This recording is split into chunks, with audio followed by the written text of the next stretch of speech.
That's me on this computer still. Good. Probably gonna back in. Maybe.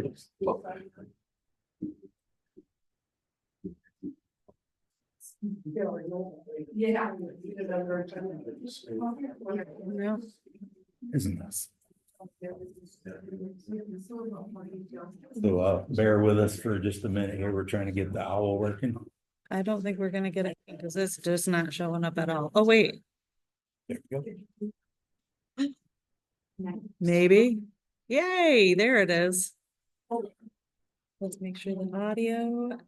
Okay, select a speaker. All right, is that better with sound and sight? Wave your hand if it's better.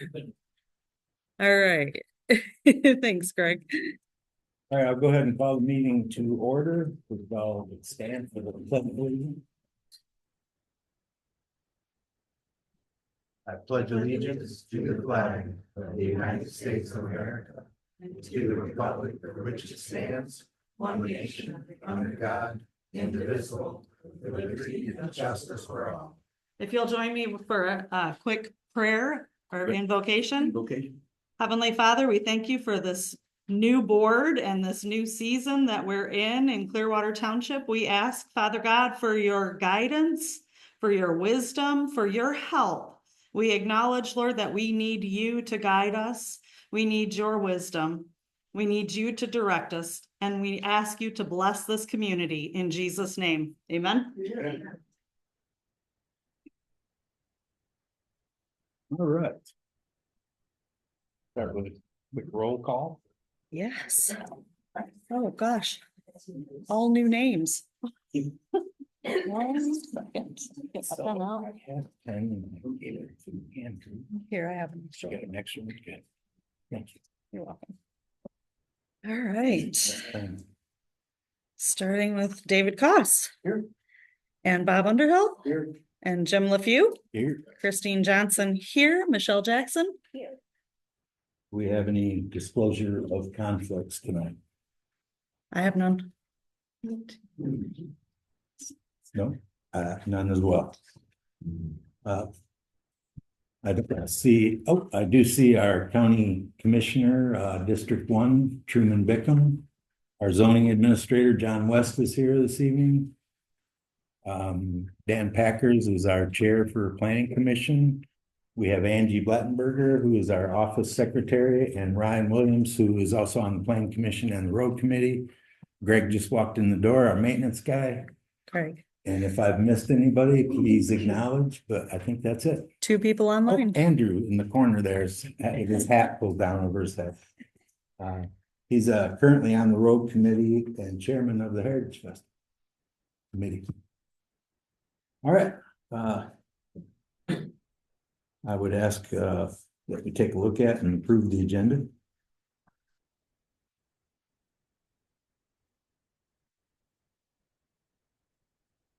I feel like there was something that, what did I say that we needed to add? There was an addition.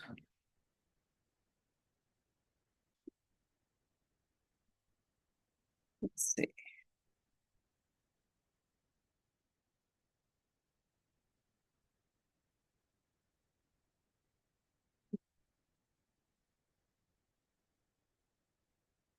While we're waiting to see additions to the potential additions to the agenda, I'm gonna go ahead and introduce the new board. For those of you that haven't met, this is Dave Koss. He's our #1 trustee. In case you're emailing, the number 1 trustee at clearwatertwp.com, and Bob Underhill would be trustee #2. We have Michelle Jackson is our new treasurer. And of course, Christine Johnson is our remaining board member from the previous board. She's our clerk, and I am Jim LaFew. For those of you that don't know me, I'm the new supervisor.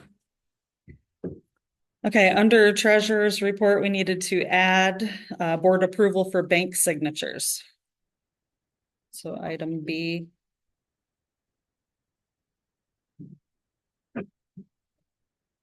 Important to be able to cash checks. Yeah. And copy them. That too. Okay, for our treasurer to just do All her. right, with the amendment to the treasurer's report, B bank signatures. I'll make a motion to approve the agenda. I will second that. All in favor? Aye. Aye. All right, with that, moving right along, we're at public comment. And if anybody has anything they'd like to share with us, I will say that if there's something on the agenda that you'd like to comment on, periodically we will, in an orderly manner, take comments from the public. And yes, sir. Oh, okay.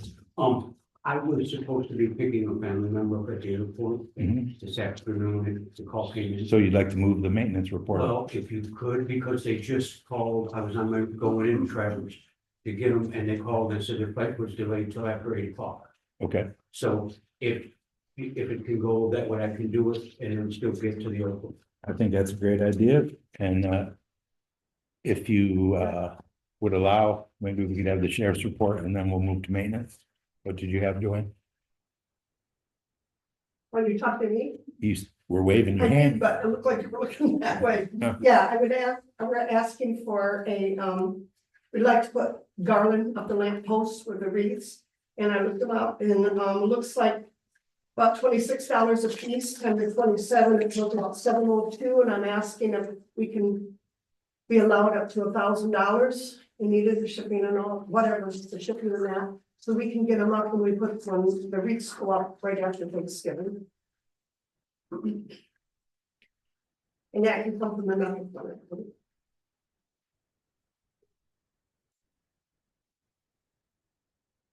Well,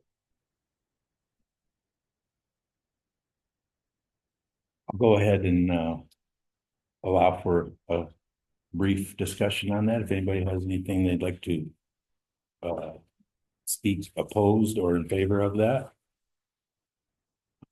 Once we have their email, I emailed you a picture. This is kind of a rush thing. You're asking for this in Up to public 1,000. comment, yes. Well, I'll tell you what, let's wait for a vote on that until we get to the treasurer's report and we'll discuss it there. Okay. Is there any other public comment? Yes, sir, John West. Well, first off, I want to welcome the new board. I look forward to working with you guys, so I want to get that out there first. I've got some concerns about what's happening in this community involving a sheriff's department. That's an issue with somebody that's a potential danger to this community. Not a lot of information been getting out. And I want to tell this directly to the Deputy Creighton. We are your assets. There's a lot of people there that are more than willing to help you out. We get information to you. This guy isn't able to do what he did. And I'm not saying negative on the sheriff's department. I know. I've been on the other end of it. It's not easy to do it. But sometimes a little effort goes a long ways and information goes a long ways. I don't have the answers. A lot of things I don't have the answers to. I'm not a big Facebook person, but there's got to be a way that some of this information should have got out to the community. And again, the community is there to help. And we should have caught them by now. Quick little story on that. A little extra effort goes a long ways. I'm a retired police officer. I got sent to a apartment complex for a theft of purse. And I take the report, real simple thing, a couple other officers get involved, check the area, we don't find the guy. A little bit later, we get another theft of purse. So I go back to the same apartment complex and I park out a couple blocks away and get out of my patrol car. And guess what? I took a little extra effort. I walked around in that apartment complex. Short time later, the guy pops up. I catch him, we search him, he's got credit cards from the first complaint I just took, and then we got a bunch of other credit cards. Well, finds out after the fact, the next morning, we're getting calls all over. All kinds of people are missing stuff. This guy was a prolific cat burglar. He was breaking into people's houses while he was there. The only relevance to the story, I'm not saying I can do any better than that. I'm just saying that a little effort goes a long way of catching these people. And that's all I ask, is the sheriff's department do their job and put that little extra effort in. And I appreciate it. And again, not dogging the sheriff's department, I'm just saying that. Something to think about, because we have a community here, a pretty tight community, and we're here to help. Thank you. I have one additional thing to add to that, and a little while ago today, Sheriff Whiteford did call me. And of course, he's, kind of frustrated too. This guy's that's been stealing vehicles and that. Now I guess he's operating out of Antrim County in the last theft. But anyway, the investigation portion was kind of taken over by the state police on the night that they called off the search in Clearwater Township. Part of that was because of the deer season. They had tracked a couple of deer hunters. The dogs were kind of, I don't know, I won't say confused, but they were picking up scents from other people. So it was kind of a pointless thing at that point. So there was some legitimate cause to call that search off at that point, and just wanted to add that so people can, at least absorb that and take it in. So I was a dog handler for 9 years. Mhm. I won't say anything else like that. Who is it? I haven't heard. Gentleman's name is Terry Barkovich, I believe. Yeah. And from what I understand on the Antrim County website, sheriff's website, he took a car or a vehicle yesterday. I think it was Archie's son or nephew or something like that, and crashed it and escaped again. So on foot. He crashed one, and then he took. He had crashed my son's truck. They, friends actually found the truck in a person's driveway. My son parked up the road, kept it under observation. And then he called the state police and said he found his truck. He is going to go get it. And they told him they had the entire area surrounded with state police. Do not go to that truck. There is a dangerous felon inside, 3 people there. Do not approach it. At 20 to 7, they called in the state police helicopter because the guy ran out of the back into the woods and the dog couldn't follow it. So, Mr. Bicker? Joanne brought that up last night, Sheriff. And I don't know what you told you, but you brought it up. Pardon? You brought the situation up in last night, Sheriff. Yeah, I don't know when the county commission will discuss that, but then when you went to closed session, we stepped out. And we discussed some things because John had brought it up to me, and I started to mention at the commission meeting, it seems like Mike called, my son called you, he says, just about everybody has a cell phone, and he says, why can't we have an Amber Alert for just our area? Why can't we narrow that down? And so everybody, I can't tell you how many people I called to let them know, they had no clue. One woman was alone with her 4 children, she was scared to death. So we went out and visited her, but we got elderly. It just seems like there's some way we need to be able to let people know so they can at least protect themselves. And he agreed, so we'll see what happens. Any other public comment people would like to share? Like the tech, Jeremiah? the theme, this is my first meeting in the lawlessness, what brought me here. I've been here since 2005, granted I was active duty, it's gone a lot. But in the past few years, seeing needles in public spaces, this TJ, he's not the only one. And we all know the houses, and the same vehicles go to these same places. And that's just that part of it. The traffic, it's horrible. These streetlights in these obnoxious trucks going on to private land, obnoxiously loud. And I can't remember a time growing up where I wouldn't get a fix-it ticket for an exhaust seal going out. It's getting bad around here. If you need my training, I retired as a scout, but I keep seeing things around this town, and it's bad. And I've never felt that way. For the last few years, it's continually getting worse. My question is, and I don't expect an answer, but what can we do to help? we can only call numbers so many times. But what can we do instead of try to help you or help whoever? I'm not gonna answer right now, but when the sheriff gives his report, maybe he has some ideas on how we It's a can, 'cause I perfect think that's a segue. general feeling that I hear a lot from people, so. We'll wait for his report and then we'll ask that. If there's any other public comment, I, go ahead. I live at the end of Garfield Street. And you got the entrance, used to, the two track used to go all the way through, from my property all the way to Round Lake Road. And I shut my end off because of all the traffic going back there, dumping and things like that, so. I don't know if everybody's well aware of where they are, but there's lots of traffic going on back there, people.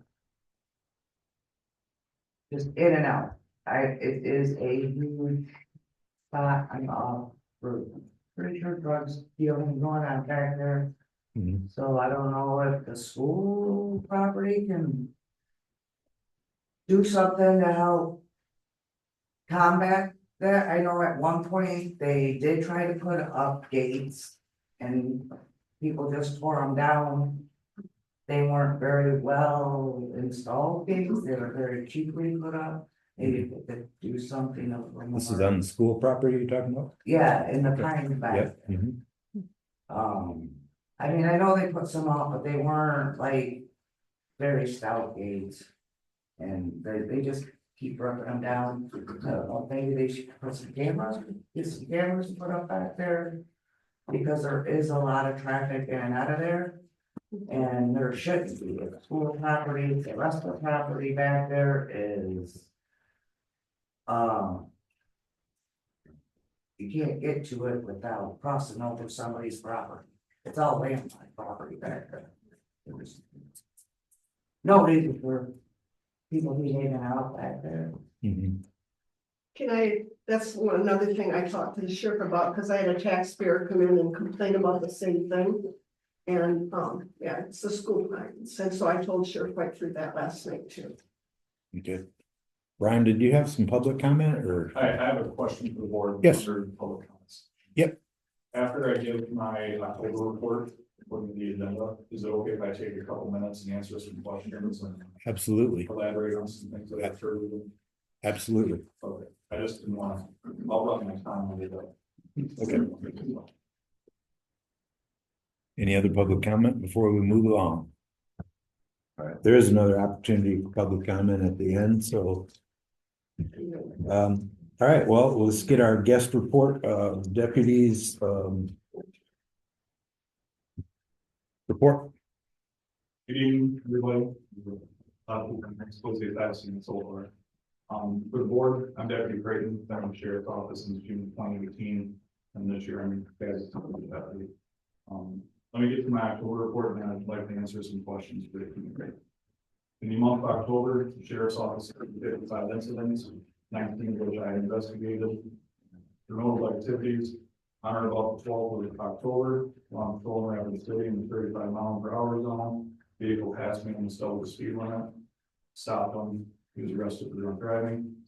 And on or about the 27th, I investigated a reckless discharge complaint of firearm. There was a gentleman sitting in his camper on Shelway Drive, and the bullet had come through the roof 5 feet from him, and later on the floor. So at this time, no suspects have been identified. And then I had 22 property checks in the month of October, and I was in the township for 43, a little over 44 hours. So as far as, let me touch on this PGA bar pitch thing. So I'm gonna be careful how I word it, so I don't want to give out information that I have from the sheriff's office. So I'll just talk on information that's already out there in the public. So as far as him being potentially on, I've heard from multiple people that they speculate he does carry a handgun. So if anyone sees him, please call us. And then my history with the situation was on Friday. I believe that's when the vehicle had been located in the driveway on Valley Road. State police had come out two sheriff's deputies had come out and tried to set up a perimeter for the state police. I was off duty, caught wind of the situation, came in my truck, tried to help set up a perimeter, and I was told that everything was being done. I don't know exactly who made the call, I just know that the other two sheriff's deputies said no. According to state police, they got the truck, we're gonna be done here. So I then went back home. I believe it was Sunday, when I was off duty, my sergeant called me and asked for some assistance with chasing him down through the woods. He, I guess, had fled from one of the other deputies, maybe. I don't know the whole backstory, I didn't read that specific report. But I chased with the canine this track through the woods where the deer hunts got involved, way over 3 miles, up into hills and North Schneider, running almost the entire time with the dog. So, and I know you mentioned, you know, just a little bit extra, it's like, I'm doing the best I can when I'm here, and just so the community knows that. And my plan this weekend is from 2 p.m. to 2 a.m. be in Clearwater Township, so if anyone sees me with spotlights, lighting up people's yards, you don't have to call me concerned about it. So, as far as any like lawlessness or loud trucks, bikes, anything like that, please continue to call. You can get a plate number, please give it to me. I would love to have a chat with these people. It's just difficult when I, you know, I'm on Rapid City Road for 4 hours and one doesn't pass me and I leave, and then one goes down the road, it's like, it's tough. It's tough me being one person trying to be here 24/7, you know, curtail every single issue. So I would ask for everyone's help with any issue.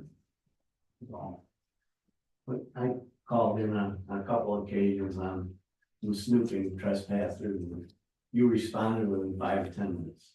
So, you know, I was happy with that. The problem that we have here for a long time, people have been looking the other way. And I think people are finally getting fed up. And so people start turning in their friends and their relatives that they're looking the other way. This isn't gonna stop. You know, a lot of people know who's doing this stuff, and they just seem to look the other way. So it's not all your fault. I just want everyone to know, I do the best that I can with the resources that I'm given. I try to do it to the best of my capability. Sometimes it does get tough. One thing that I do know now is there's a law enforcement agency currently searching for our car fleet at this current moment. As soon as they get out of here, that's turned on. So I hope so too. Down, where they go. I had some, for Deputy Creighton. Yeah. Don't ever hesitate to ask our community for help, we're all willing. And so that's one thing too. I know the sheriff's office website, like Facebook as an example. I even see it. To me, it's a little more barren than what other sheriff's offices do. I don't have control over a website or Facebook. That's on my upper administration. I know there's certain things that they'll put out there. I don't know why other things don't go out there, that's beyond me. Well, can I ask you why the news reports are telling people that don't, you just keep your doors locked and your cars locked? He isn't really a threat. I see his rap sheet, he looks like a threat. So where does this, he's not a threat come from?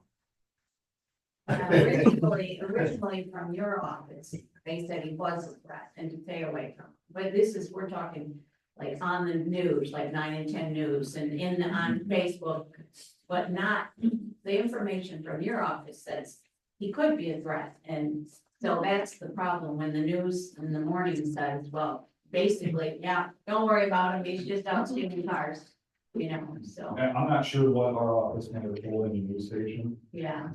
If I was to encounter him outside of my law enforcement capacity, I would not go near him. That's gonna be my, comment on that. Okay. Just to follow up on the question earlier, anything come to mind that we can do to help? Other than what you've already mentioned, you know, specifically, is there?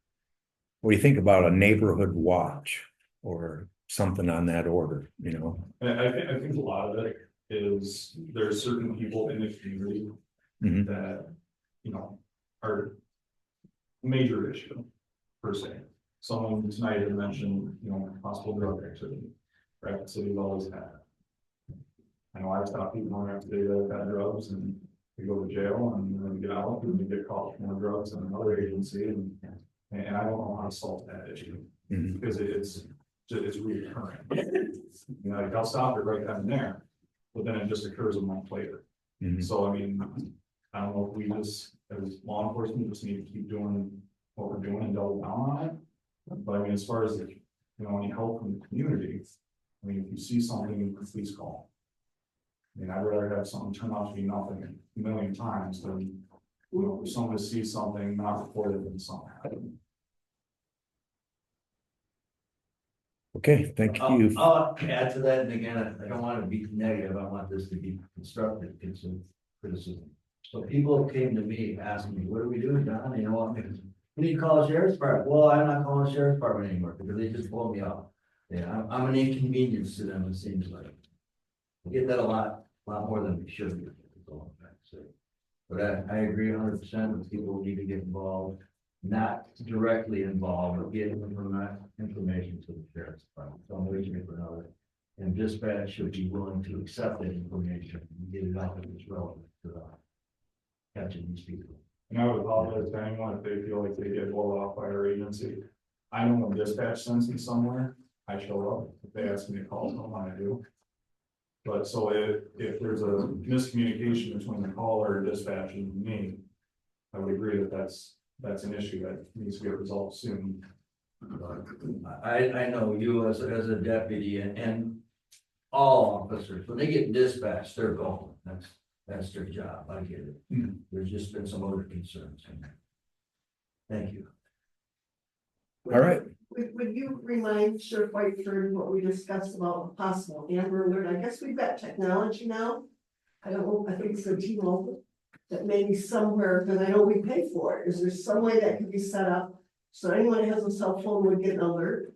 That would be a good way to I can, keep it off Facebook as much as possible. That way, people are already getting that. And if they can follow up and assure them somehow to that, I don't know how it works. That might be helpful. I know that there is a system in place. I've seen it only happen one other time on a separate call that I had a couple of years ago. Armed suspect, shots fired. There's a alert put out to phones within that area. So I'm just unsure at this current moment what the criteria is to activate that and let people know. But that's something I can talk to the sheriff about. That would calm some fears. At least they would know what's going on. Is they're not knowing it's scary. Hmm. All right. Well, thank you, Brian. Thank you, Good guys. luck tonight. Be safe. All right, with the board's permission, I'd like to move up the maintenance report to allow Craig to get to the airport. Yeah, I just got a message. They're on the runway moving. Finally. Okay, well, again, we've met. I know, we met today. And I appreciate you guys and I look forward to doing all our work together. The week while that was approved in October, we had a meeting put on. We were already doing cleanups at the cemetery, so we just had to put right on and move back to work with it. We've completed the cemetery, the schoolhouse, the township hall, Freedom Park, and up until today, we've done several of the accesses, and I got about half of Cedar done today. And we'll continue on as long as there's weather holds. We'll see what it goes. Heritage Park, the framing has been, I did the framing and put up the plastic, it's ready for winter. Santa Claus will be here at the 1st of December. Right. And we'll be ready to go with that. All the watering bags off the trees have been removed. The hoses have been walked out, drained, rolled and stored. Now, as an after side note, I also take the bags off at the school. Because we do, they don't, but they haven't utilized them at all. Some of those trees are dying, and I don't know if that's a separate issue. I mean, if that's a separate from our agreement. Or if there should be something addressed Or we may want to take over the watering, some of them already did, they're not, I don't believe they're gonna come back. But I don't know if those 10 trees are part of our agreement or not, and maybe somebody would know. we did an agreement for ours, they did an agreement for theirs. Then as far as that goes, I will put the trees back or the bags back on in the spring. If they utilize them, they do. If they don't, we'll take them down and then probably won't put them back up again. If they're not utilizing them, a couple hours it takes. You know, give them a chance and maybe talk to maintenance or somebody over there. When I do it, to let them know that the part of their agreement was to keep those trees alive. The irrigation system was winterized a couple weeks ago. And they have agreed to service Freedom Park East, which has a small irrigation system in the front there by the veterans thing. If we didn't have it going this year, by the time they got that going, it just didn't get done. They didn't have time to get us in a schedule, but they will have us on a schedule for spring of 2025. This outside door, they replaced the hinges, the sweep and threshold. The old hinges, there's not the same kind of hinges. They realized that those deteriorate very, not rapidly, but quite a bit. And Recall needed. yeah, and then if you notice the door down sits straight, you can't see that gap at the top anymore. And it's closing. That's amazing. We are still hand mopping the gym. And a floor scrubbing machine is on the Christmas list. And even, even if it's beyond Christmas, it's a wish. It was considered by the other board, but I think it was just kind of thrown at us because we intended to refurbish the old machine. And once they got the machine down to Kalamazoo, they realized that they couldn't get parts for a 27-year-old machine, and it was absolutely junk. We couldn't do anything with it. It would be appreciated if that would be slipped in somewhere. At least talk about it. But we'll keep mopping. We did rent a carpet cleaning machine and freshen up the carpets here over in your office and in the south office. We're gonna do the windows here, one of these days we get a day where we got the whole day without rain. We are asking the board to rescind any permissions allegedly given by prior boards or prior board members. We're having a lot of yard debris dumped on our accesses. And the park pavilion, I only have these two pictures because this is from October of 2024. Yeah, about 1.5 feet tall, maybe. So after I go through it, that's from October of 20, or wait a minute. That's from December of 23. That's the same picture, just another angle.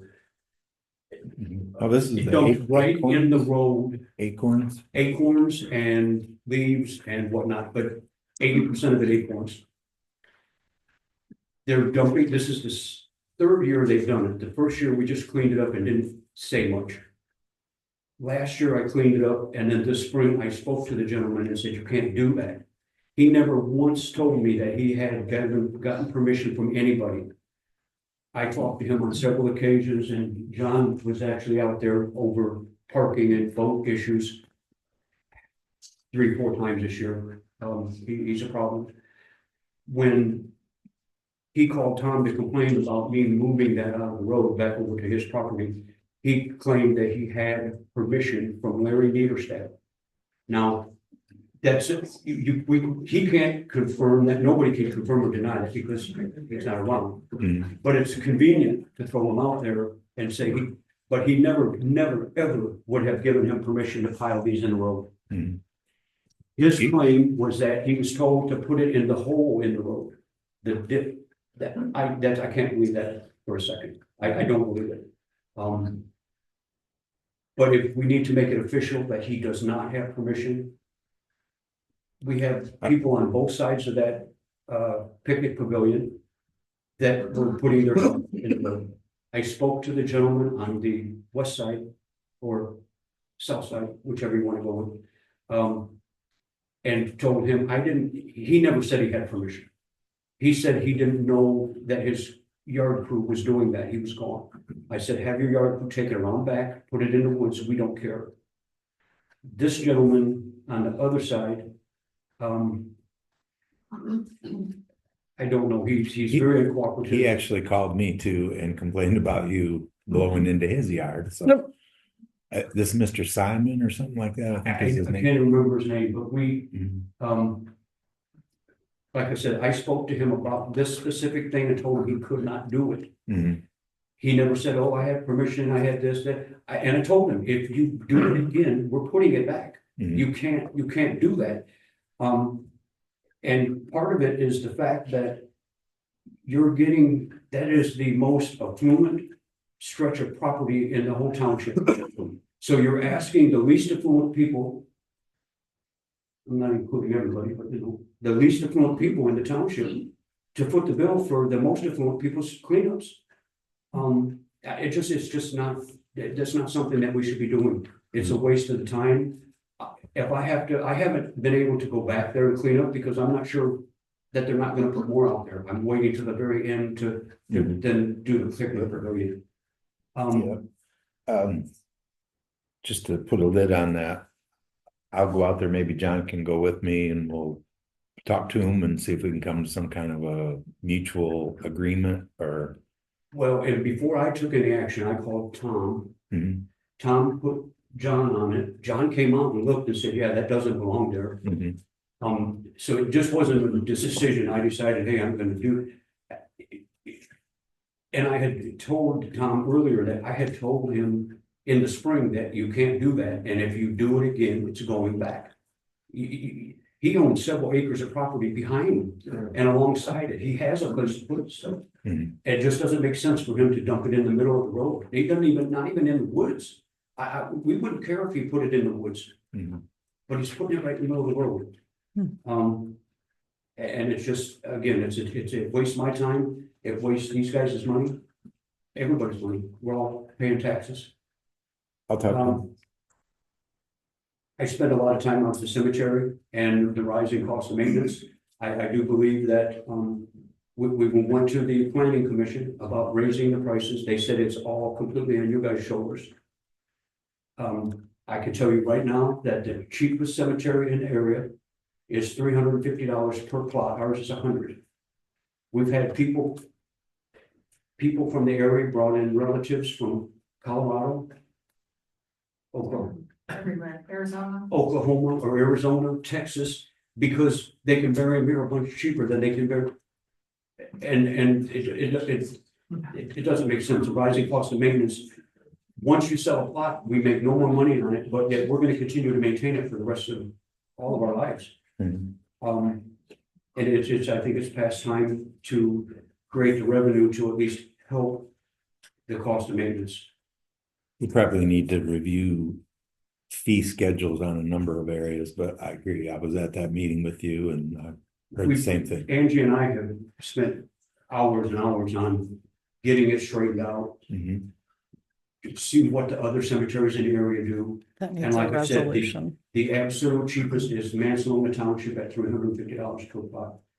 The rest of them around are between $500 and $600 a piece. And we're gonna ask the board to approve, this letters that go on the sign out to Heritage Park. Mhm. You have to be very creative with abbreviations when there's too much, because we don't have enough letters. We've made L's out of F's and different things like that. Do you know I what will- size those are? What's that? Do you know what size They're those? like 6 and 7/8. Okay.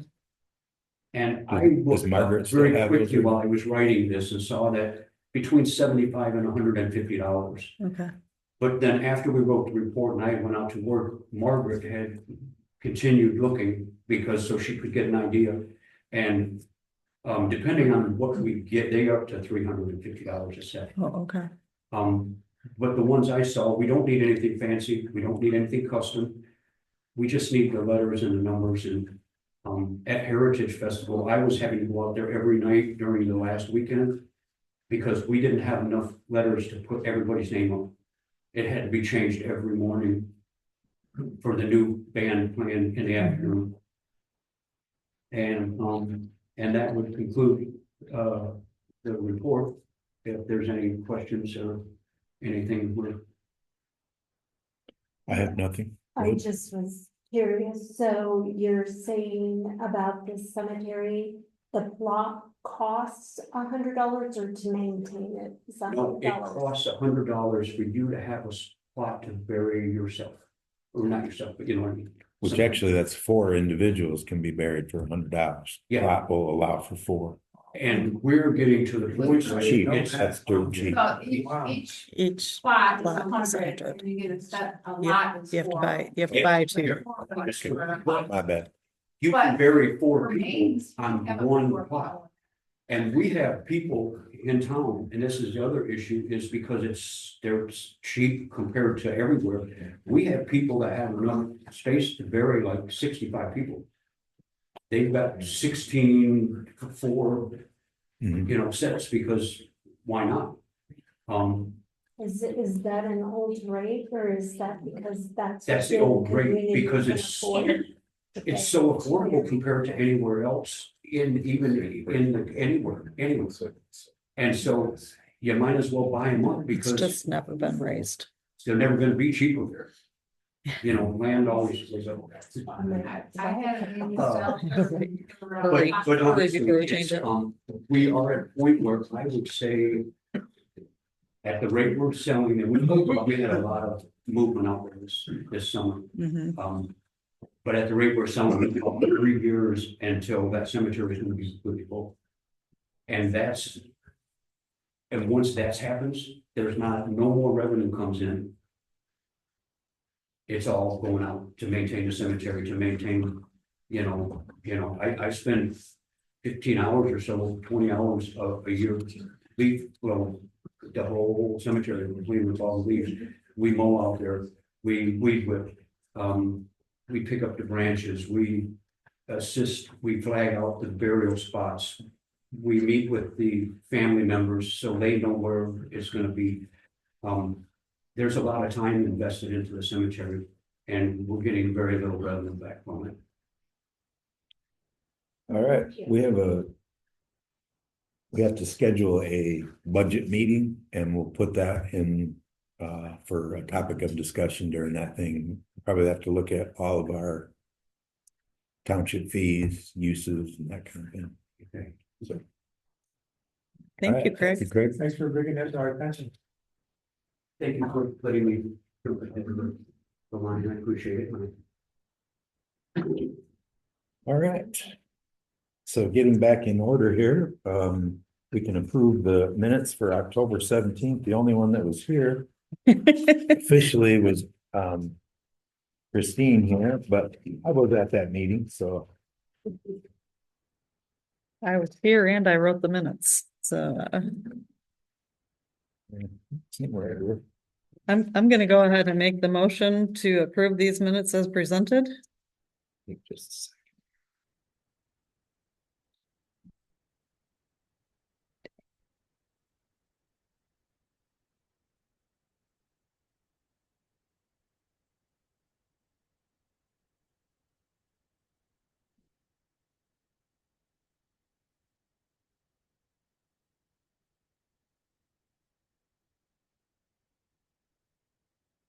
All right, I'll go ahead and second, we approve the October 17th minutes. Anybody disagree or have any comments? All in favor? All in favor? Yes. Aye. Aye. Right. All right, we'll call those approved. I would also, just as we're doing this here, our clerk records all these meetings and they're posted on YouTube. If you go to YouTube and just look up Clearwater Township, Michigan, you can rewatch all these to your heart's content.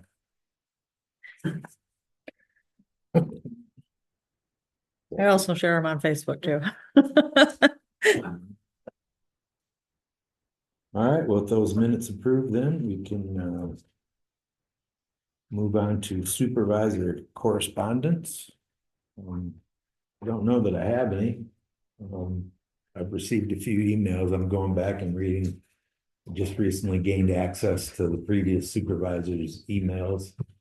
And there's like 4,500 of them in there, just off the top of my head, you know, and I've started to go back. I'm trying to keep it in some type of order. And just kind of educate myself on some of the things that he's been dealing with in that, but as far as written correspondence, I don't have anything here today. If anybody has any other correspondence they received or have to share, if not, we'll go ahead and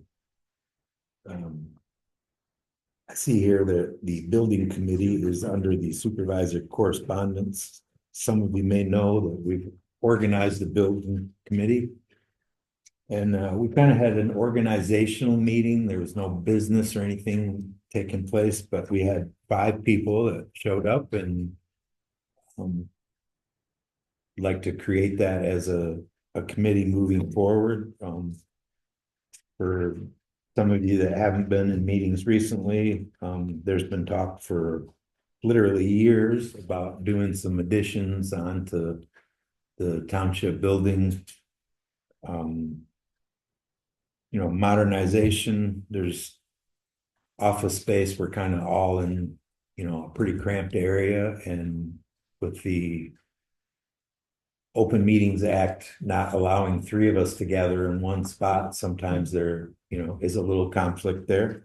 We're trying to remain as prudent with the taxpayers' money as possible. We've just tried to organize a committee, see if we can come up with some solutions for some of the things that we're lacking in the building over there. There's no drinking water. You know, we have to buy our water, so there's some issues there. Many of you know that we recently improved the sound quality in there. Previous board did that, and the floor was resurfaced in the gym. But we do have some issues, leaky windows, just a whole host of things. Hoping this committee will work to address some of that. There was some copies of the very brief meeting that we had. And yeah, I got a copy of here, but I'll just read off the names here. Some of them are here. Myself, I hope to chair the committee. Christine Johnson, Jeff West, Ryan Williams, and Joanne Childs. We have some proposed meeting dates as the 2nd Tuesday of the month going forward. Those days are listed on here. And we're going to post this in the newspaper. Appreciate anybody that wants to come and, you know, add some input, discuss what you think is, you know, relative and important. Other than that, I guess I would make a motion that we approve and establish the Clearwater Township Building Committee.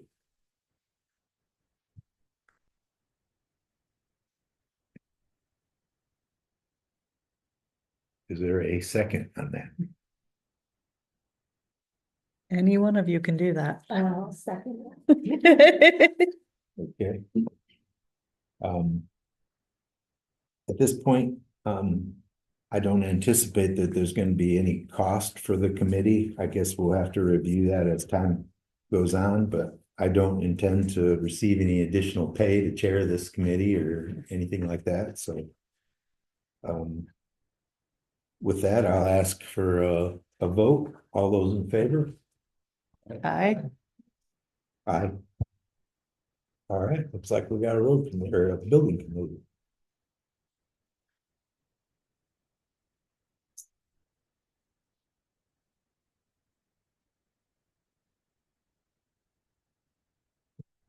Treasurer's report.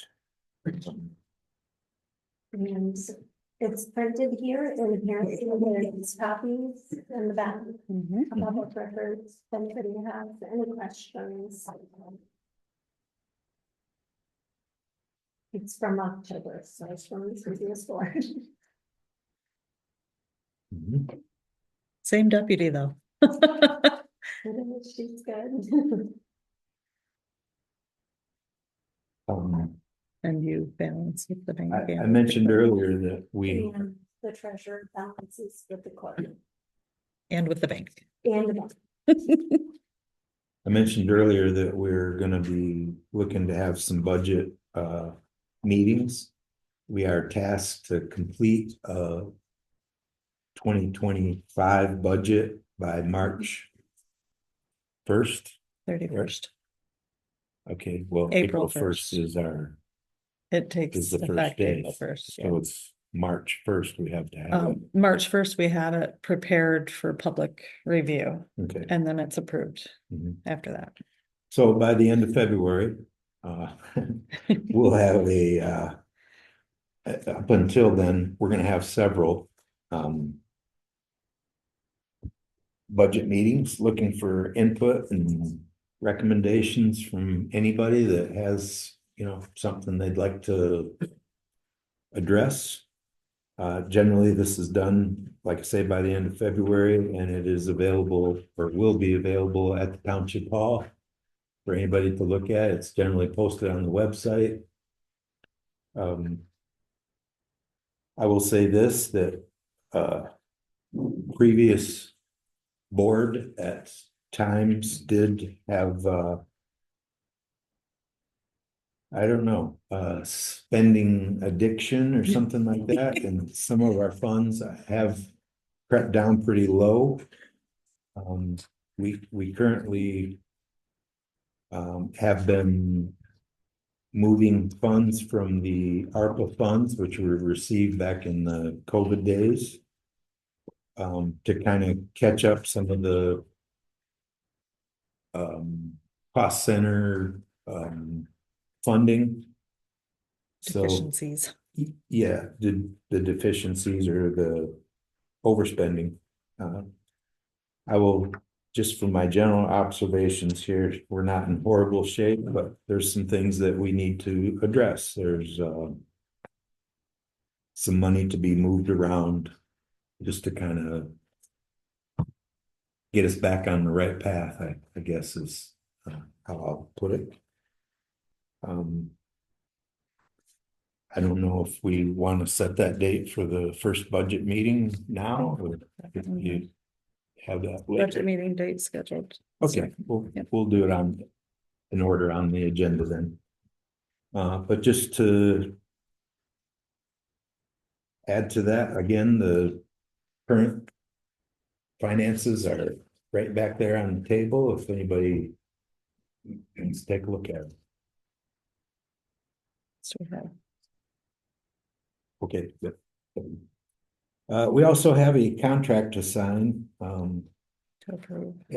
Every year we renew, or when the taxes go out, we're paid by the schools to collect their tax for them. Currently it's $3.94 per parcel, from what I understand. And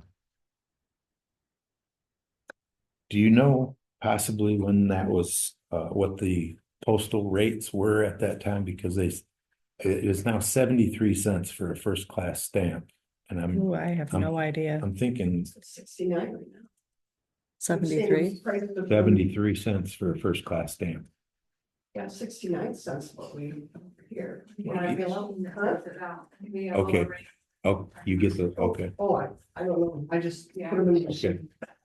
Whatever it is, yeah, it does. Well, anyway, the only thing I was gonna say after reading this thing is it says that should postal rates go up, they would accommodate, that or whatever, but like I say, it's $3.94.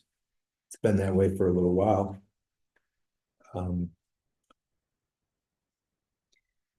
I believe you need a motion to approve that. Okay.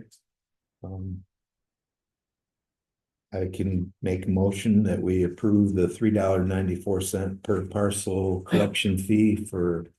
And this is the Kalkaska Public Schools. I understand we collect some taxes for Elk Yeah. Rapids Public Schools as well, which is the, That is included in this part, what they're asking, we don't sign, they didn't want to pay that amount, so they collect their own. okay, We like.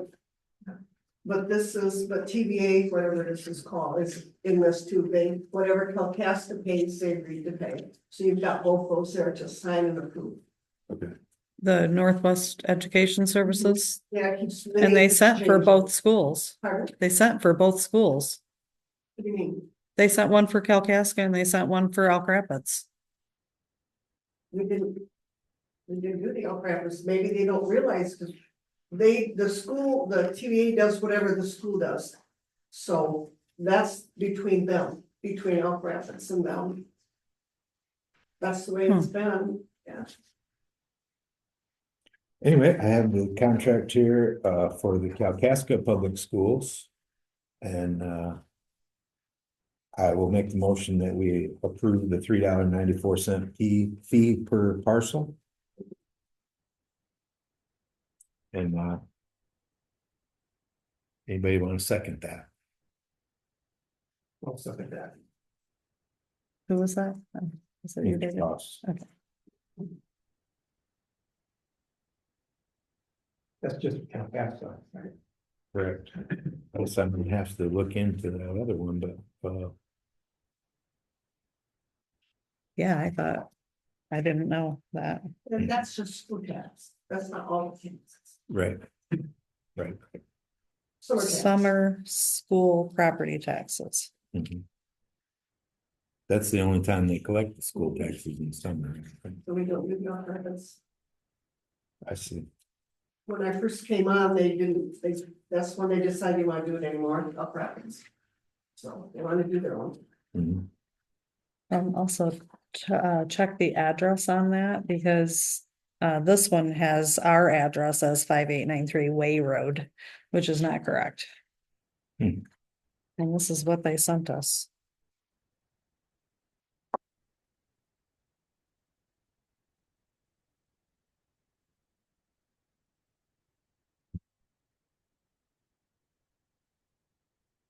I don't see our bill from here. And you'll get a check about next summer, but that's. Mhm.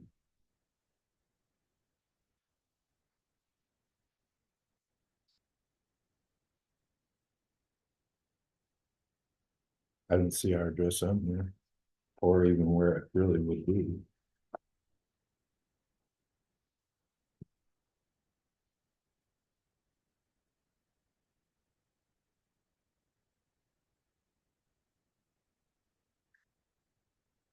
To the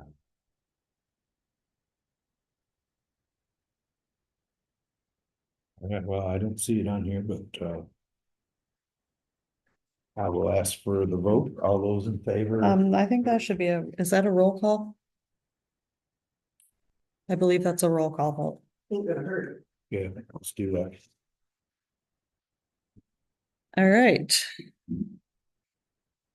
David Koss, Yes. Michelle Jackson, Yes.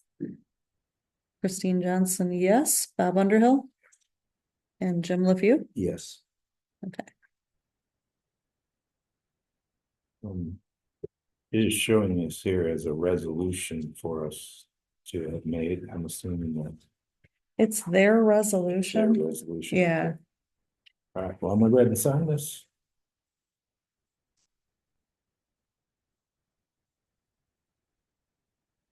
Not over to, There and for Michelle. oh, they do have the clerk on here. Okay, and the addition to the agenda was B, that we need to get bank signatures, or we need to make a motion to approve Michelle Jackson to be allowed to sign checks. Is that Yes, to be a signature at the bank? to be the authorized signer. The motion has to include removing Joanne Childs as a signature. on the accounts and to add Michelle. Okay, I'll go ahead and make that motion that we remove Joanne from the bank signature rolls and that we add the newly installed treasurer, Michelle Jackson.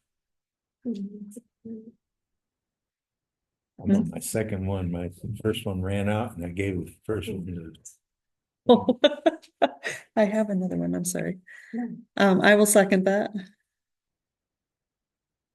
And I believe Pretty we'll sure we wanna, need a roll call. yeah, we'll want a roll call on that as well. So, Jim LePew, Yes.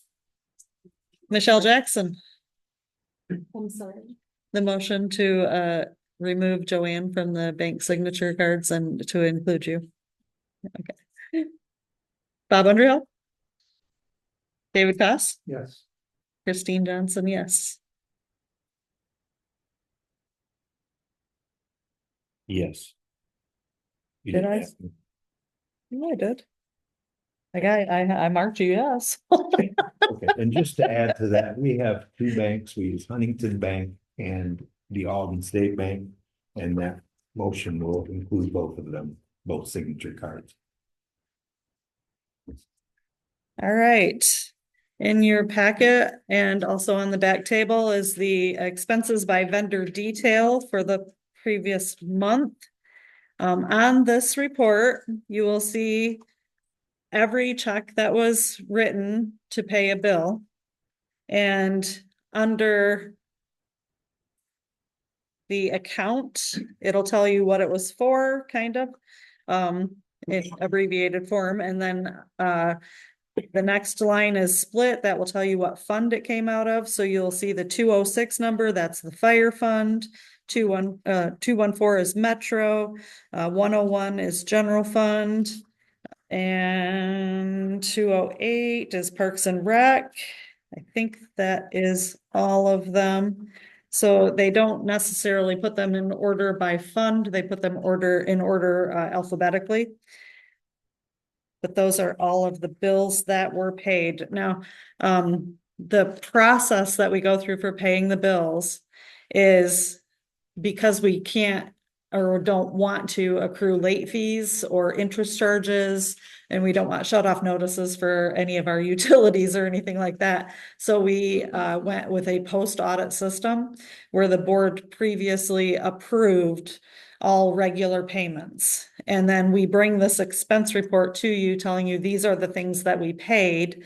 And then we may take a motion to approve this report and all those checks that were paid. In the office, there are files on the counter that are post-audit files. Those are the copies of the invoice and the copies of the check attached to the invoice.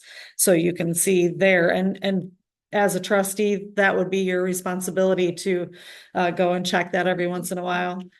It got to the point in the last several months that everybody trusted that I'm bringing them the report and they can see it here all on paper, and they actually get that before the meeting. So they're able to look through it and they don't feel the need to go into the office to look at the hard copy of what is going to be reported from QuickBooks because it's the same thing. So they haven't actually done that, but you can at any time review the bills that are being paid.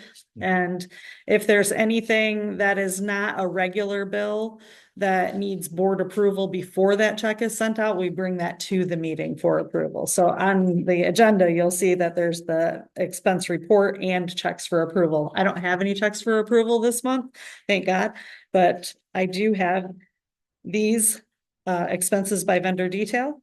And I'm going to ask for a motion to approve this report and all of these bills that have been paid.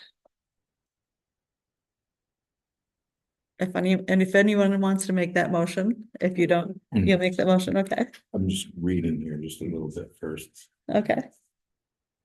That question here. Let's see.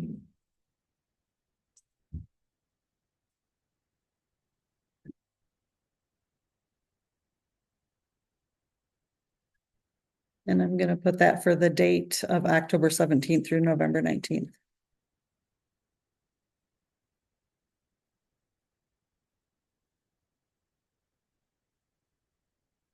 Quick question here. Mhm, When we pay bills with credit cards, mhm.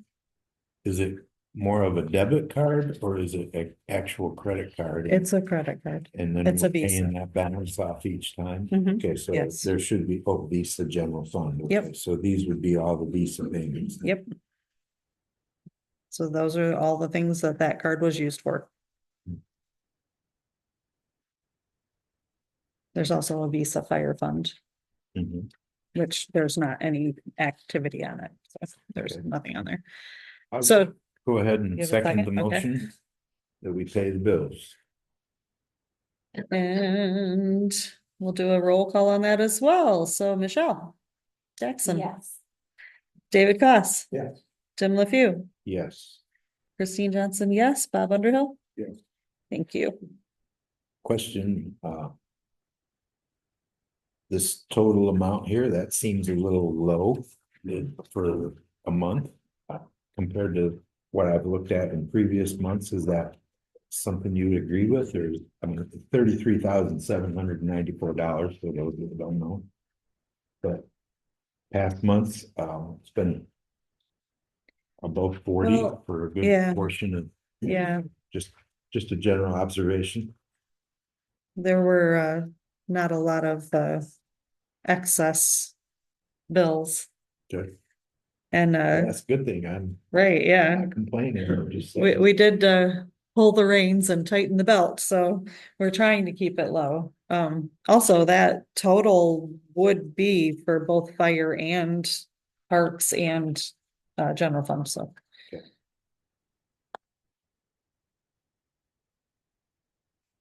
Okay, well, does that conclude the clerk's report? That is.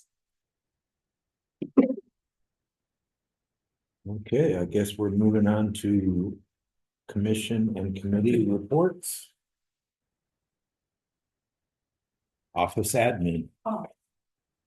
I just made up a little sheet here, Brian asked me to do that, just kind of tell you what I do, I do a little bit of everything.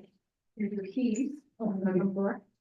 And, I'm there, as you can see, Monday to, Thursday from 10 to 2, so I'll just stop by for the evening. I try to help the citizens when they come in with what they need, and be direct to the right place. And then I also want to help you guys out too. And what I do is I kind of look, kind of see things that I can do to help you, and I'll try to do those things. Whether it be like the clerk, I do things for her, get the bills already, collect all the receipts. You know, I can order things if something comes up, you need something ordered. Go on Amazon, order for different things. You need a computer, Costco's quite often, you know, do that for you. Just what you can think of, if you have like, sometimes people will give me little projects, all I ask is, you know, good short timelines, because during tax time, we get pretty busy. And I do the taxes, I take all money, the checks in, and I write out receipts for you, and put it in your box. Me and Joanne work that together, and that works out pretty good. I do land use permits, things like that. When I do this, I used to send it right to John and say, oh, they paid for this and that. And whenever anybody walks with any form, if it doesn't come in the mail, use that email to you. Because they figured, they come in, they want it critically, that's why they walked it in. So I do that type of thing. Just, you can read through this, if you have any other questions, you can always email me and ask me questions. Just to kind of expound on the cemetery. That place is haunting me. It's weekly, I have so many problems and it's really broken. And we do need to get the prices raised. And I would even like to put a burial fee on when someone calls me and we start doing things. Because it takes me over an hour or more.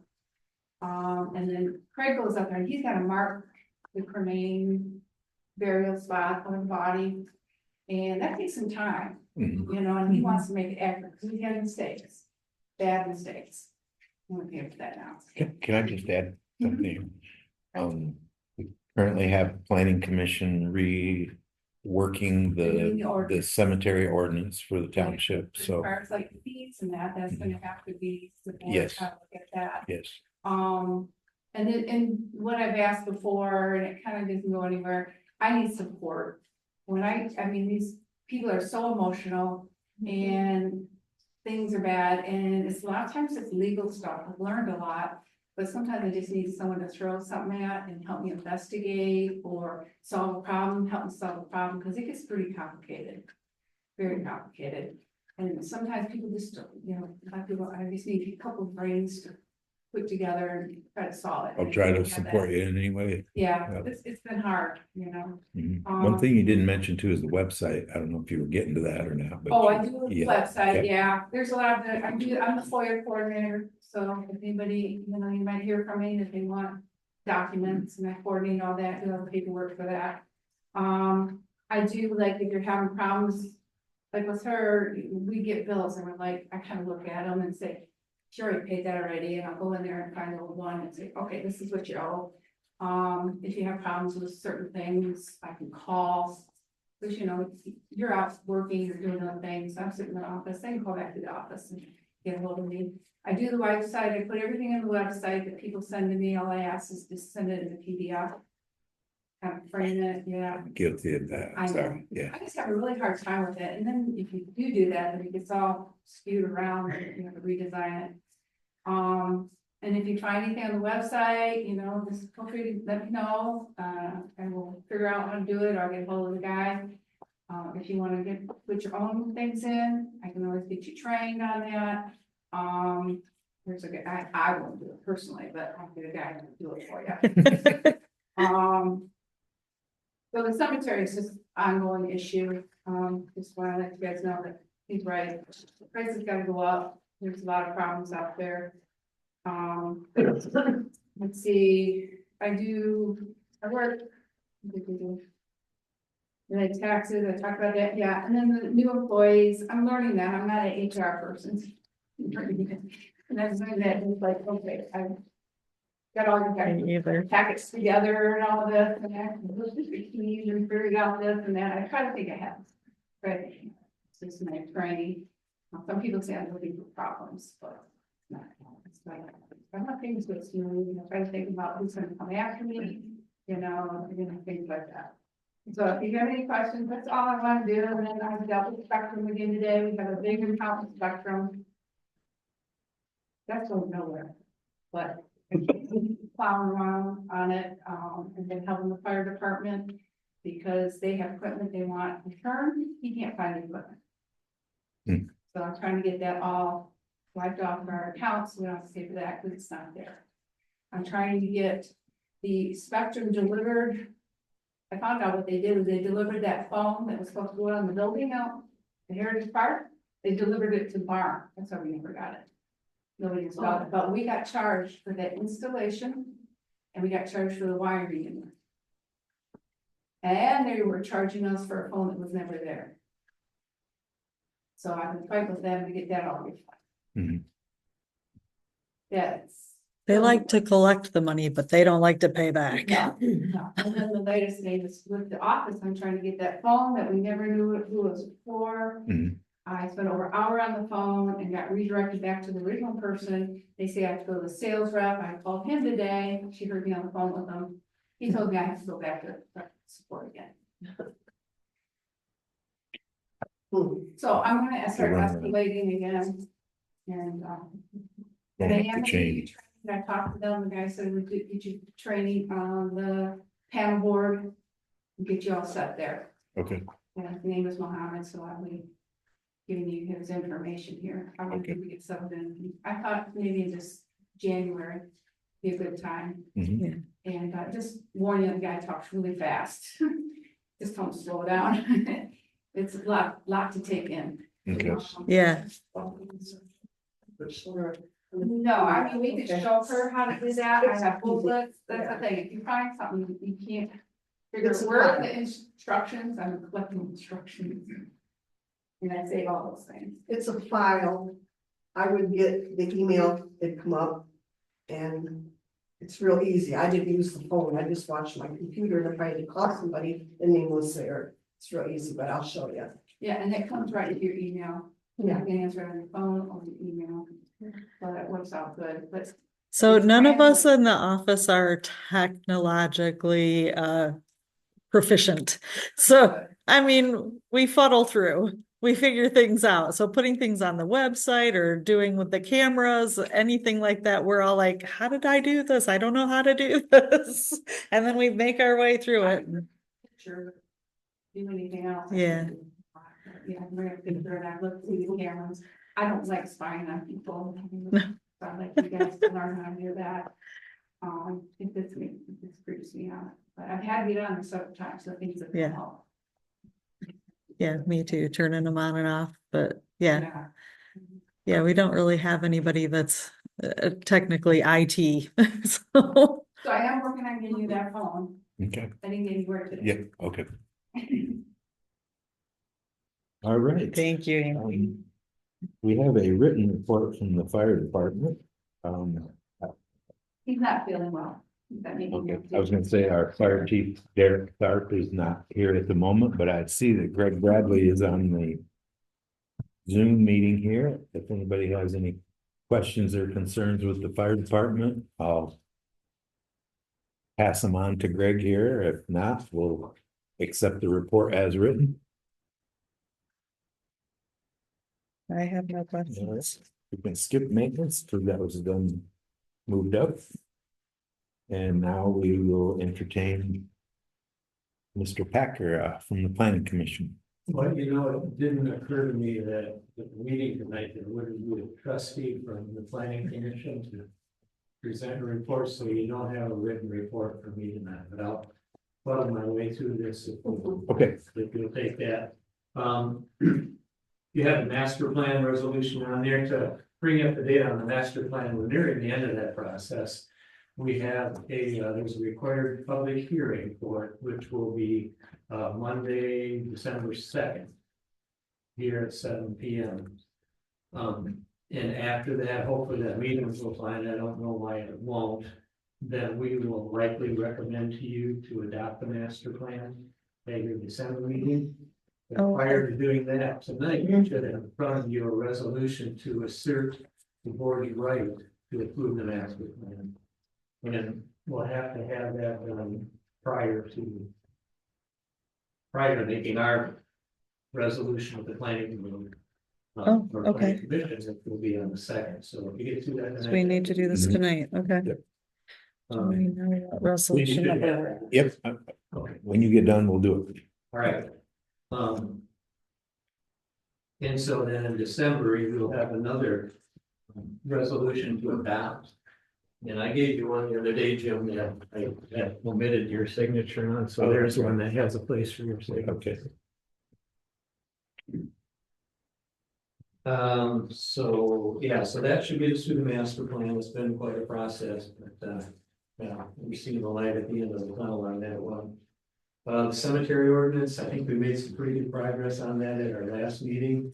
And hopefully at our December meeting after the public hearing, we'll have some time to work on that again.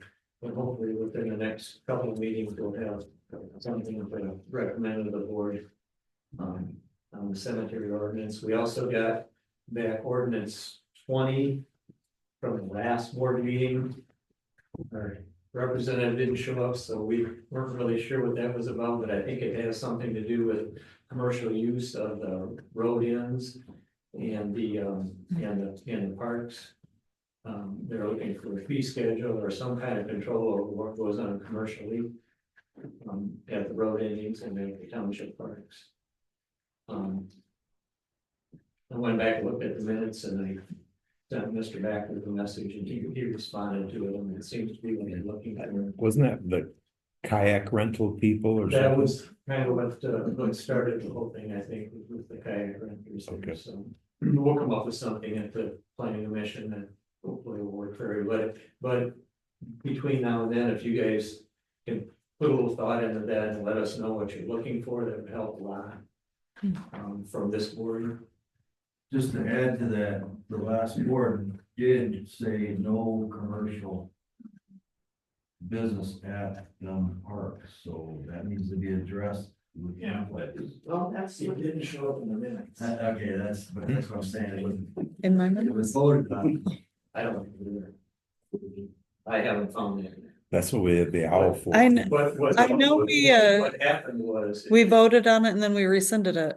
It was voted on like almost a year ago to put that in there. Right. And then it was rescinded at July, maybe?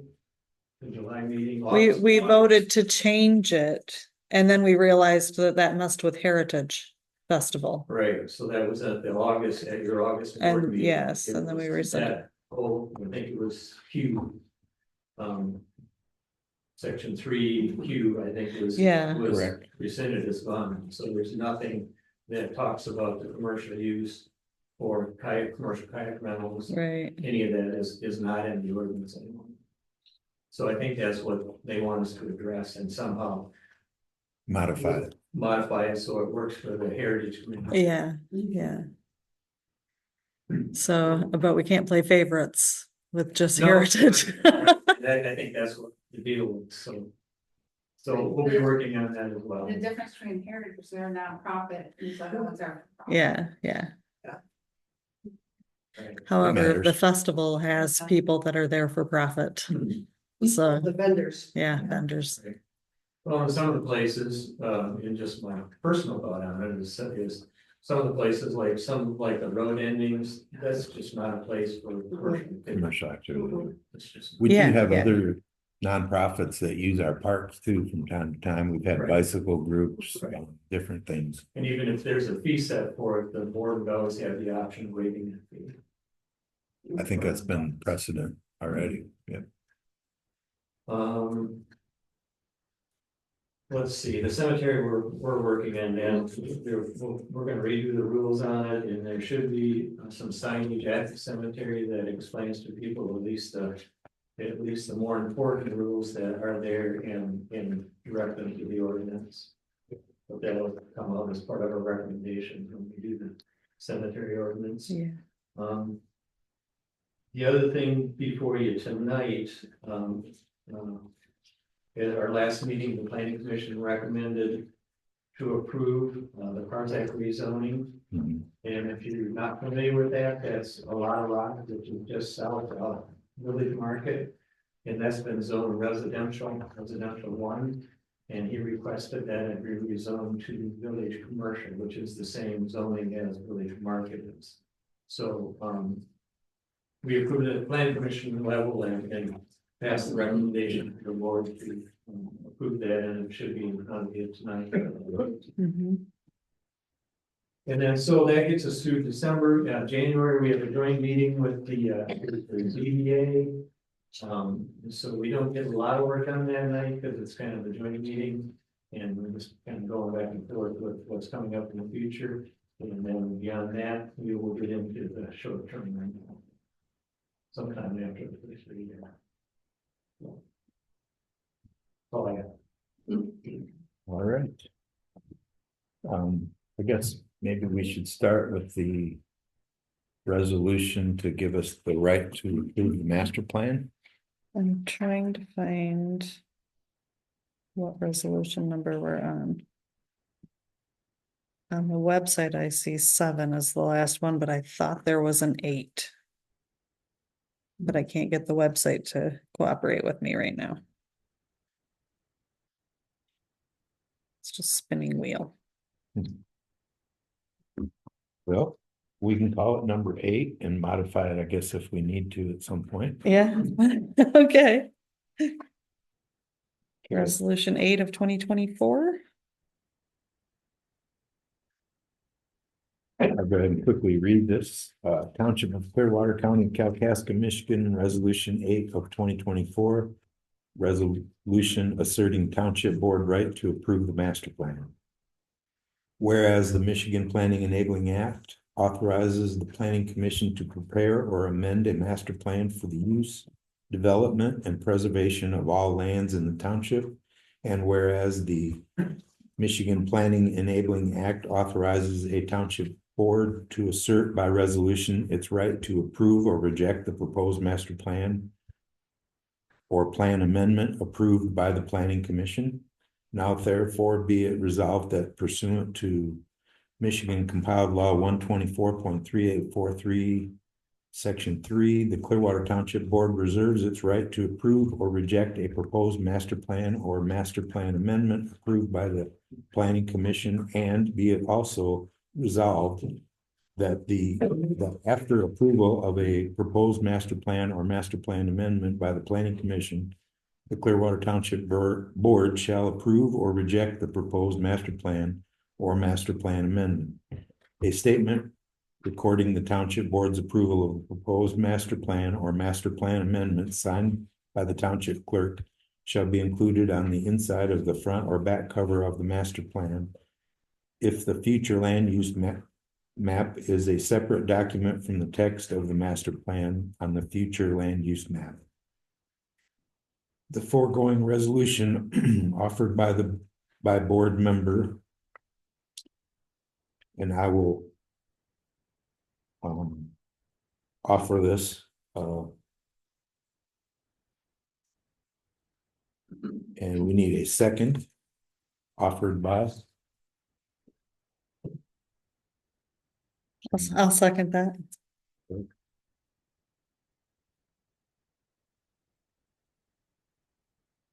On roll call vote, the following voted aye, which would include myself, or excuse me, let's start with, aye. You want to continue that? You want me to run through it? Okay. Jim LeFew is an aye. Okay. David Koss. Aye. Michelle Jackson. I wrote yes before you even said it. Christine Johnson, yes. Bob Underhill.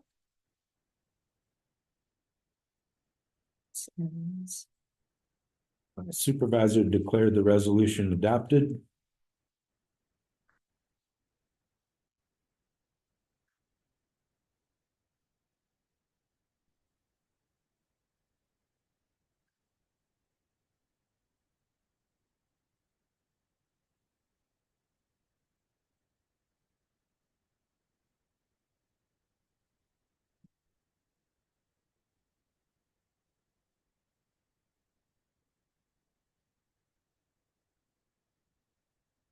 All right, we'll move on to the amendment 15, which is rezoning of parcels 00. Just to explain, there's 3 actual parcels at the A Lot of Rocks area. They're all being rezoned simultaneously to include parcel 004-004-059-16, parcel 004-004-060-10, and parcel 004-004-060-00.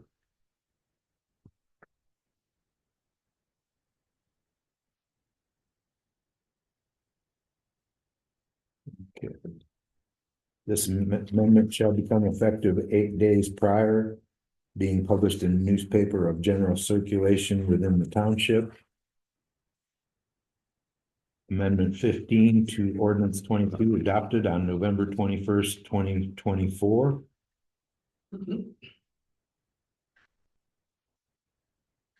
You want to take a roll call vote on that as well? Yes.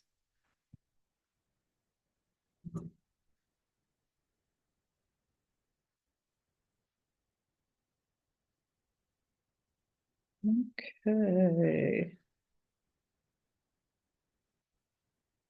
Roll call vote to approve amendment 15 to ordinance 22, sections 1305 and 2005. Jim LeFew.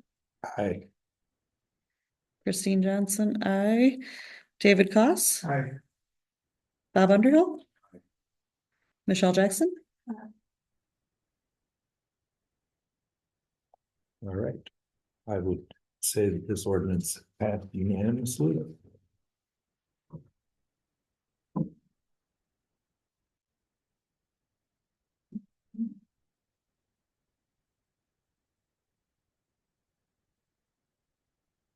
It's also will be required to be published.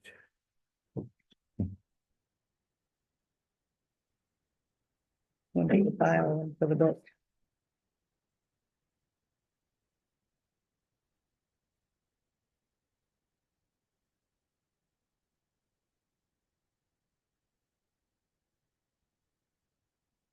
And it will become effective like 8 days after, I believe it said.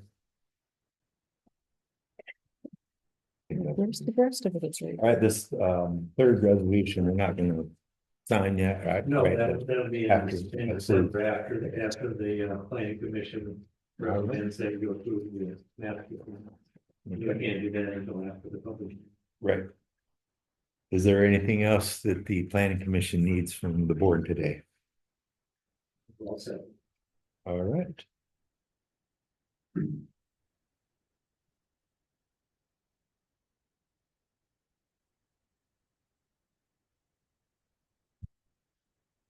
Just mention again, December 2nd is the public hearing for the master plan. If anybody has anything they want to contribute to that. And we'll move on to cemetery. That would be resolution 9. Resolution 8 is for the financing for Zimmerman. If I could just say one more thing. If anybody is interested, the draft copy of the master plan is on the website. Okay, good to know.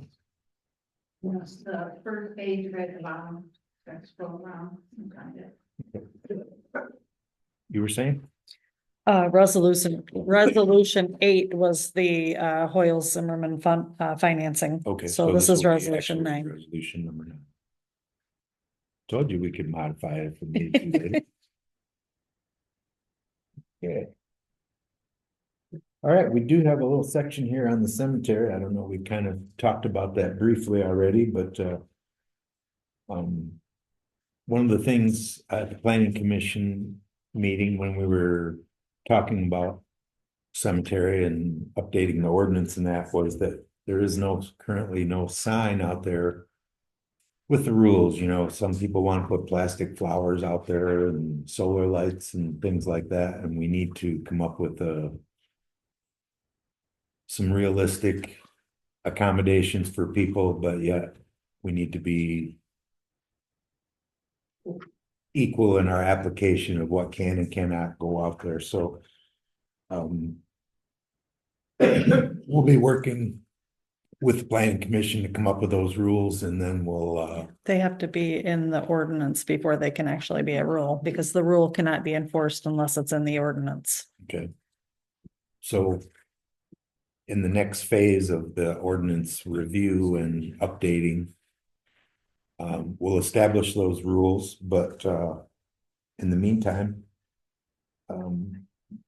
we'll have to pause for a later date the creation of a sign and approval of that. One thing that was mentioned at the planning commission meeting was that on the official documents, when you buy a cemetery plot, there's generally a seal, a raised seal from the official that issues that. And we currently don't have one. So we need to purchase one of those. I have no idea what that costs, but I can't imagine that it's a great deal. $5. Mhm.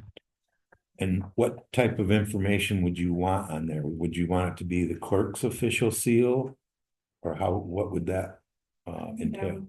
Mhm. And that currently doesn't exist, correct? We don't have one. Not that I know of. Okay. There may be some other uses for it too, you know. The reason that came up is I told them, you don't have this right on that certificate. Yeah. It says you have a seal, and someone can just go buy another book and. Yeah, yeah. Mhm. Yeah. Well, So, this is why. I'm gonna go ahead and make a motion that we approve up to $100 for our township office administrator to procure a official seal for the clerk of Clearwater Township. I don't think you need a motion for that. we're purchasing something, spending money. but it's not over $1,000. Yeah, okay, I'm game, yeah. Um, I think that's the limit for board members, mhm, so it would come out of the clerk's budget, but mhm. All right, well, then if there's no vote required or other, I would say go ahead and look into look that. into that and get it done, yeah. If it's over 100 or whatever, I can't imagine that it would be. Do we want a name on it though? Because like the issue with Joanne's stamps for the bank, they're no good anymore now because she's only in office so long. So just saying clerk, not a name. Generic. Clearwater Township Yes, Clerk. Clearwater Township. Yes. Do we need gold foil seals for that too? or- Good spot there, so you Uh, do it on. Okay, certificate. very good. Will that suffice then for the cemetery discussion? For now. I don't know why, but below that is the Parzak zoning, and we've already taken care of it. Yeah, we had. And we can move on to the zoning administrator's report. You should have my written report. Yes. A couple things for you. With the nice weather in October, we didn't have an uptick on land use permits, so I actually got a few more running. It's been a really busy month with that. The fee schedule that you folks brought up, again, yeah, I mentioned in one of the couple meetings ago, we do need to look at that, and I'm trying to get some surrounding areas, especially on the commercial side of it, is where I'm looking, not on the kind of private side. But there's a lot of time and effort that goes into approving some of these permits, so we do need to look at that. Maybe we can include you in the budget committee discussion of all of our fee schedule at that. Absolutely, absolutely. Been a pretty productive month as well. Spider. If you, sorry. So it's been a pretty productive month as far as I've gotten a few complaints, but I've gotten a little bit of resolution on it, which is a good thing. And I'm stressing to the people is I need some sort of progress. I don't expect some of these problems to be solved overnight, and we are making a little bit of progress. That being said as well, I think that the new board, we need to kind of again, get together and set sort of a standard operating procedure. Because we are kind of bouncing around a little bit, especially with the ordinance side of things.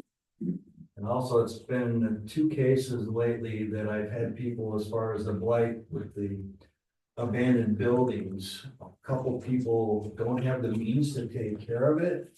And it was kind of suggested that by the owner is they are willing to have that building demolished. And thought about, is there a way that could be put onto their property taxes, the cost of that? So just some things that,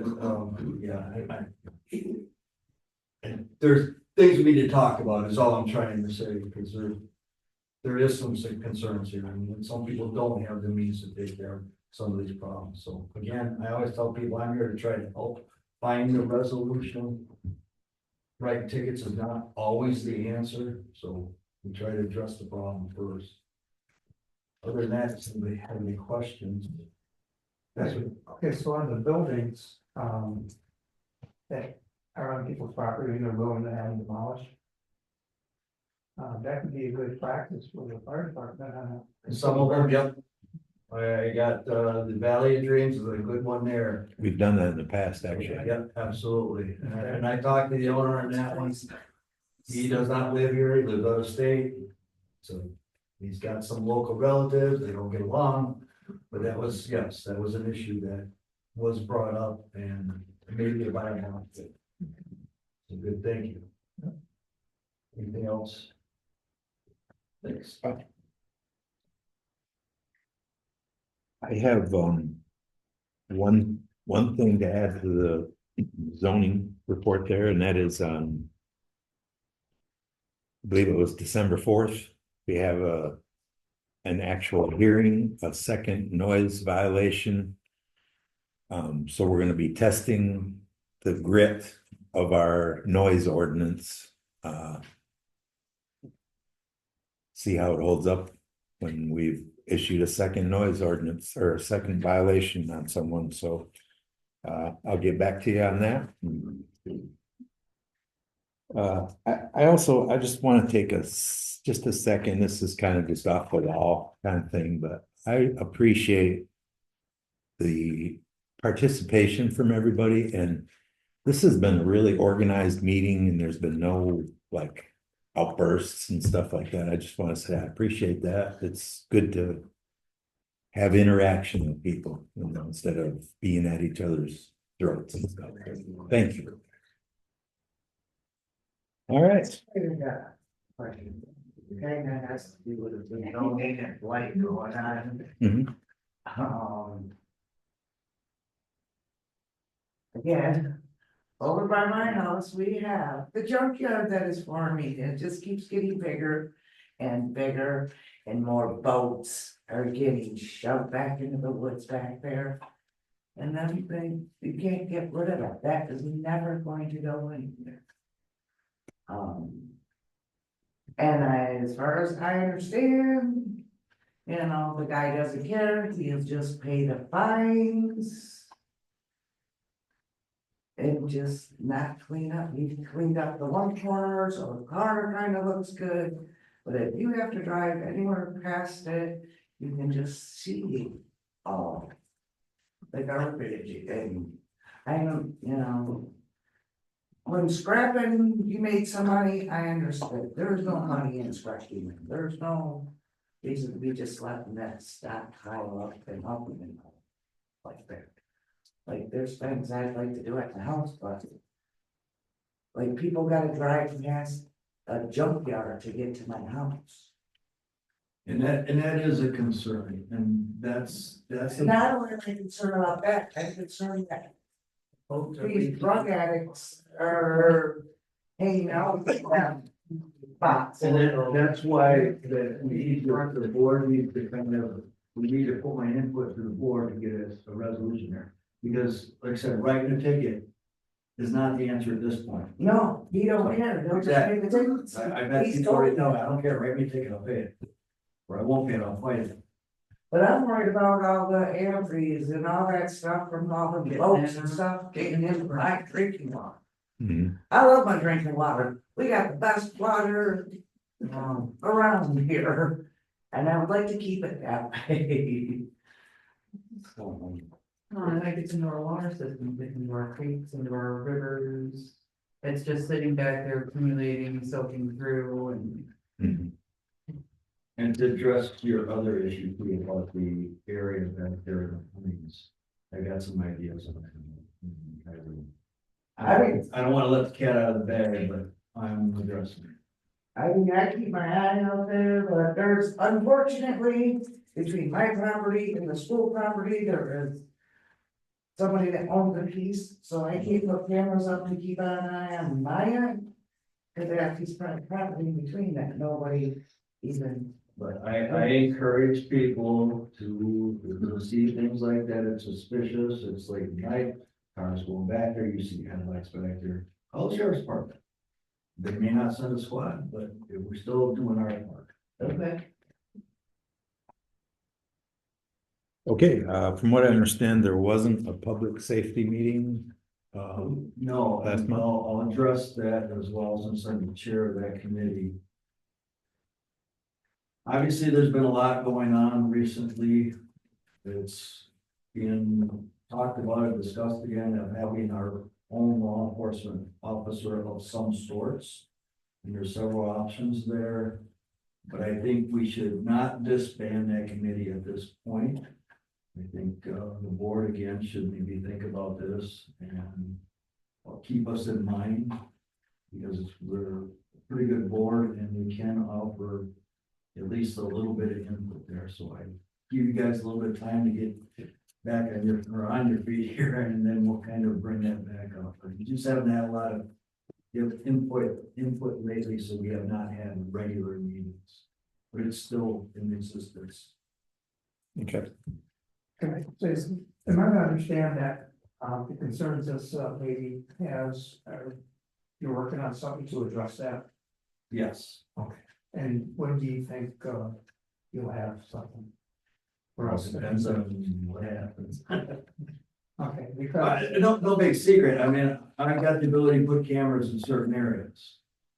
So, okay, but I'm talking about the boats and the junkyard that you have to drive by and the leaking, if you have abandoned old.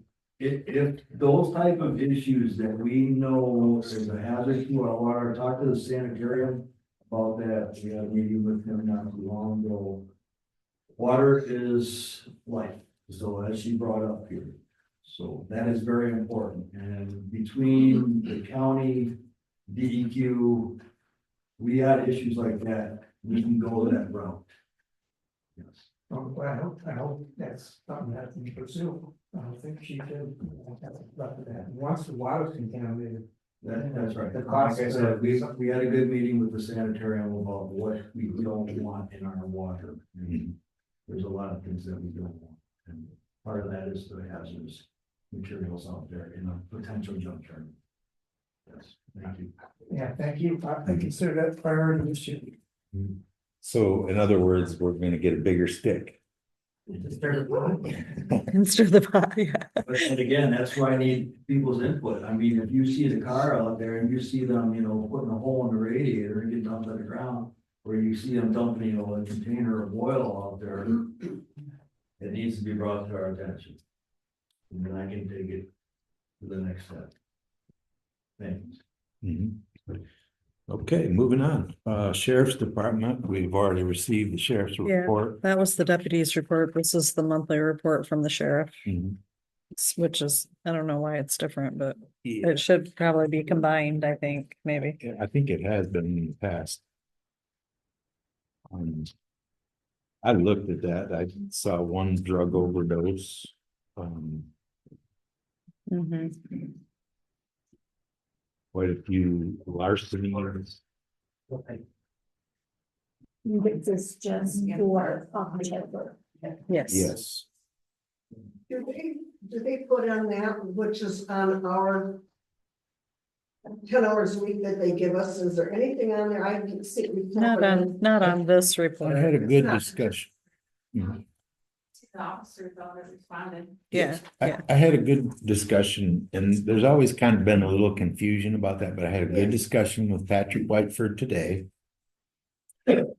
And that 120 hours that we purchased as additional patrol, okay?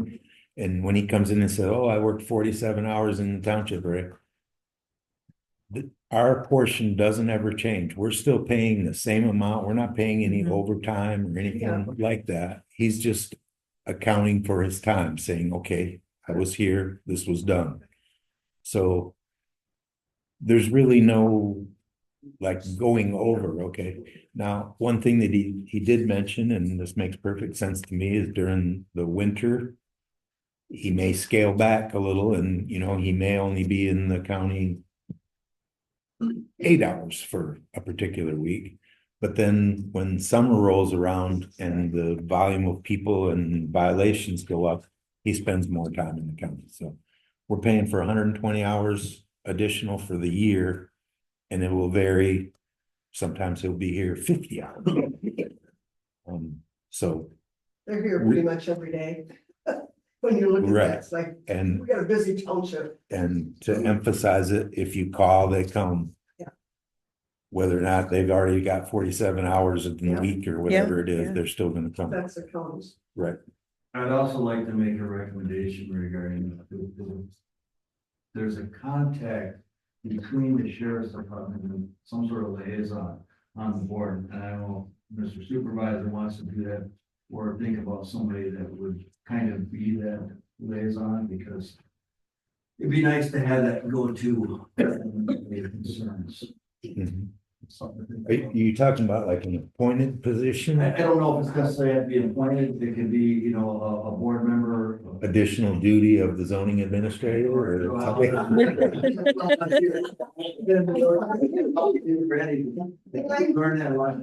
Because I'm still working on the case, Mhm. and I'm no longer from last August, 23rd, 23, and that means I don't want to see it go under the rug. and I need to give it to somebody. Who would like to take it? You know, I know, you're gonna get it. Mhm. I'm waiting for some. stuff though.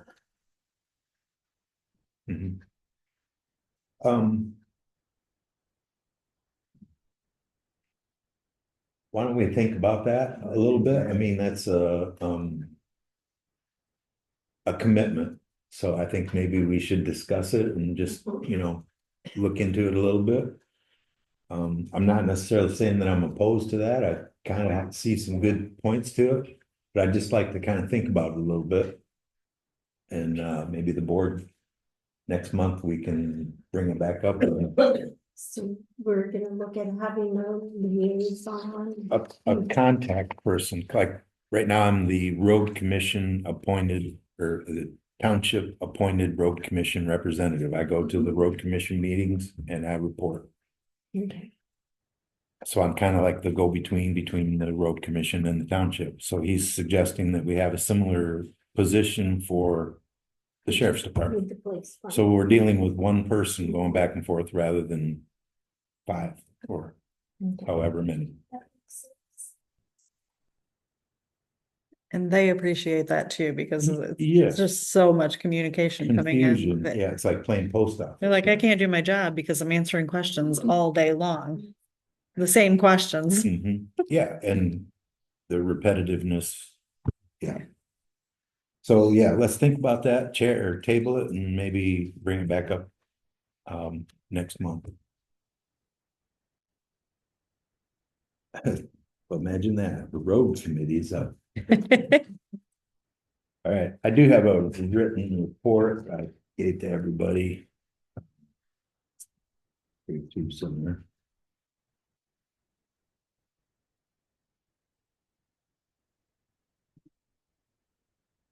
Sure, I do.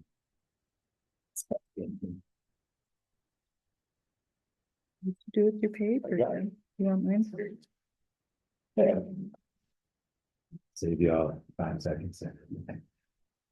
All right, just a couple of things here.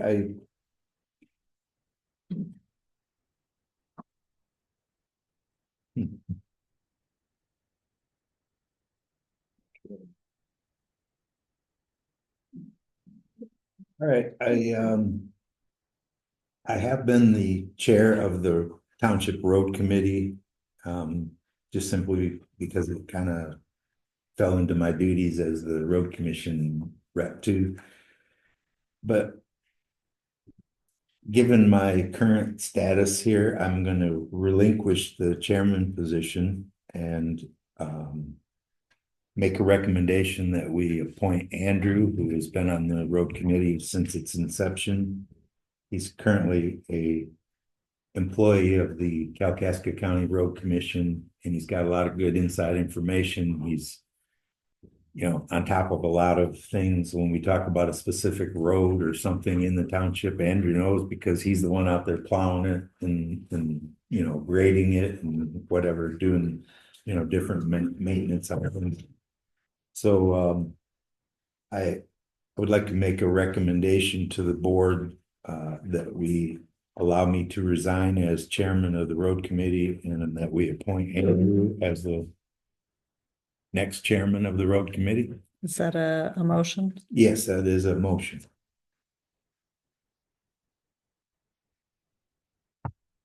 Anybody like to second that? I'll second it. Okay, Who was that? That you? Underhill. Okay. Sorry, I don't recognize your guys' voices yet.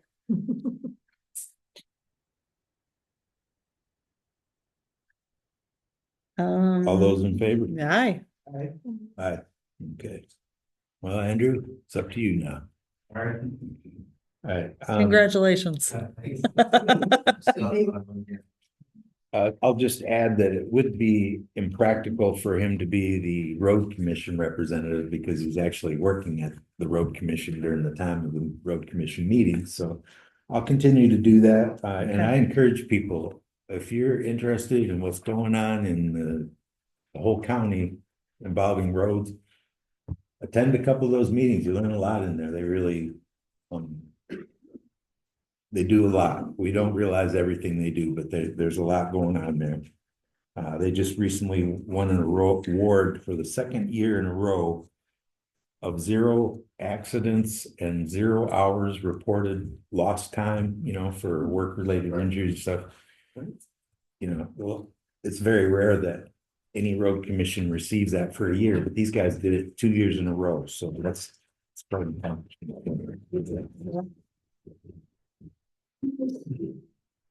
Okay, just a couple of things that were handed off to me there at the meeting. Underhill Bridge, the removal of trees and scrub brush and that kind of things. The bridge area has already been removed, and the new spans of the bridge are located at the fire department right now. They're kind of staged there for construction. Yeah, it's gonna timber bridges, 2 spans.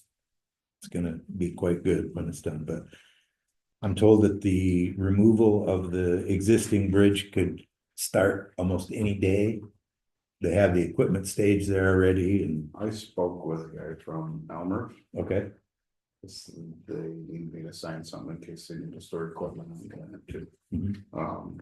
His foreman was on vacation for hunting season. So Okay. as soon as he's back, it's gonna start. stuff's gonna fly. Okay. Awesome. They just recently at the road commission had kind of an open house, meet your driver type event, went very well. They provided food and tours of anything you wanted to look at. It basically just opened the whole place up and allowed people to, you know, check stuff out. It was pretty good. They had a public hearing at their last meeting, which was the 13th, by the way. It's always the second Wednesday of the month. And they're considering abandoning as a seasonal road, Ranch Road. I don't know if any of you know where that is, but it's south of M72. It begins there and it goes all the way to Town Line Road. Again, it's a seasonal road. There's some confusion.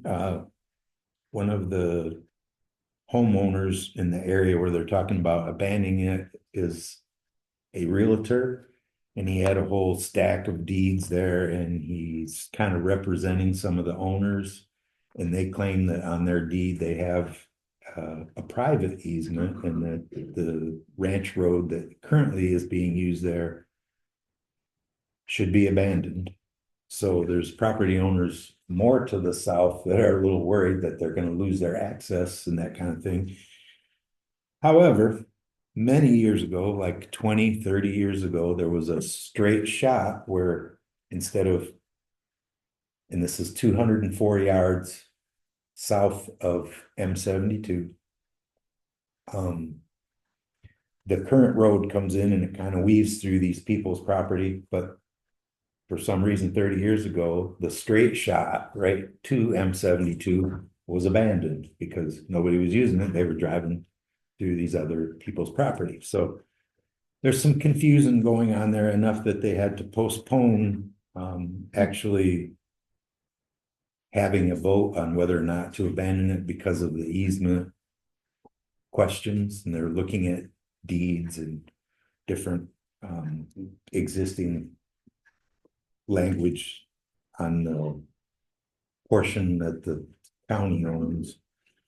So that will be put off for a while. However, at our township meeting, some of these residents showed up, about 4 or 5 of them, something like that.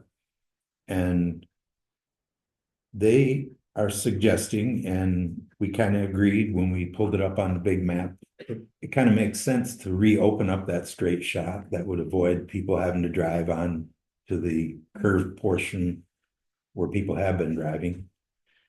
And apparently, other than graded a couple of times a year, the residents have been taking care of the road anyway on their own because it's a seasonal road. So our committee came up with an idea of just reopening the straight shot. The county currently owns that easement. There's a few trees to cut down. They may have to reopen the ditches and throw some gravel down. So rather than doing battle with these homeowners, our suggestion from the road committee was maybe that reopening that straight portion might be an answer. So we're constructing a letter, send to the road commission to think of that as a potential fix for that whole situation. Whether or not they want to do it or not is not up to us, but we agreed to write that recommendation letter and send it off to the road commission.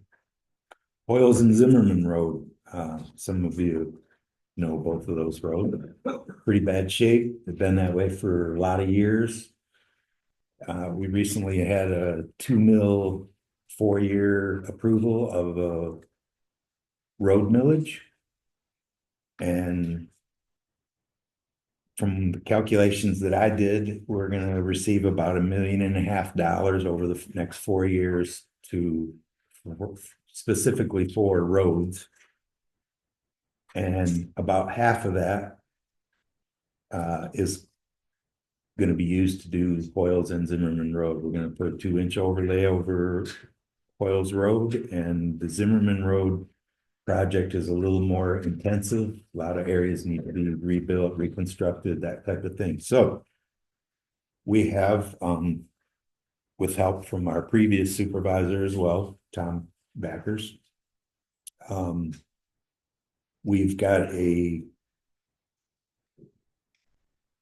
municipal bond lawyer who's working with us, preparing an installment agreement so that we can get the money to pay for Hoyles and Zimmerman up front, and then we'll pay the installment loan out of the $2 million we'll collect over the next 4 years. Remainder of the money we'll use for other projects and that kind of thing, road projects. So I have a copy of that agreement. It's quite long. I won't bore you with reading it all and everything. A bunch of mumbo jumbos about act this and act that. And that type of thing, but from all I can see, this sounds like a pretty good thing. We're gonna get 2 roads fixed, our more or less 2 worst roads in the township. I mentioned to the road commission again that we have several areas on Schneider Road going up over the hills from Rapid City Road to Gillett Road, where homeowners have either blocked or diverted the path so that doesn't look like Schneider Road anymore. So they're looking into that. And this is something that just came off at the end of the meeting. I know we have Josh and Dave back there who've been working hard on that Patriot Park opening and that type of thing. I mentioned to the road commission about their property just to the south of Hill Road, which is at the base of where the new park is. And I said, what do we got to do to get that property off of it? You know, what kind of a deal can we make, or, you know, work and everything? And Mike Cox, right off the top of his head, said, well, about $3 million will take care of it, you know. But then John Rogers joined the conversation and said, well, there's this other developer guy looking at that too. So then Mike said $4 million. And but come to find out, they're pretty willing to work with us and obtain that. So I think that'd be a really good addition to that park, to have a lower and an upper parking area that would give some access to the downside portion of the trails that are working. But it's an ongoing conversation, but I just thought I'd mention that is being discussed. Something I'd like to add into that is if you look at the original legislation that was put in place for obtaining that park. 1996. Yeah, the 1996 legislation. The road commission is named it as being one of the groups that's supposed to be collaborating with the park, and I don't know if there's specific wording in there about that adjacent property or not. But it might be something to look into where they might be obligated to help us out. Mhm. I have a copy of that, you passed out a couple of years ago. Yeah. I'll reread it again. All right, well, that's kind of it on the road committee / commission report. So if anybody doesn't have any questions, that would conclude that.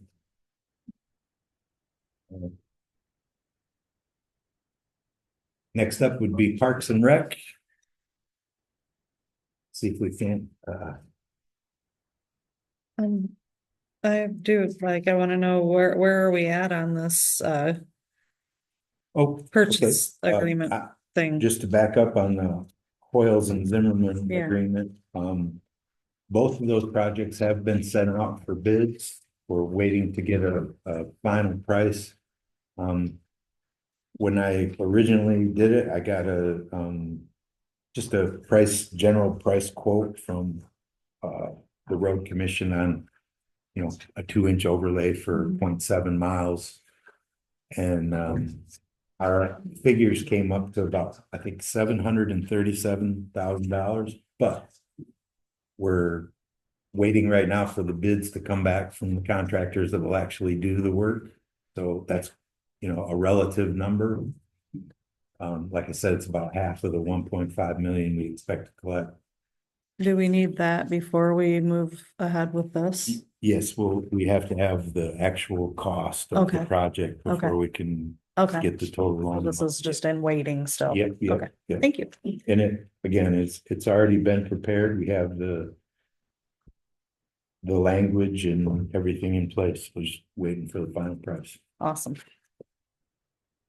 All right, well, if that suffices for the road report, we can move on to Parks and Rec. Well, I know what I want.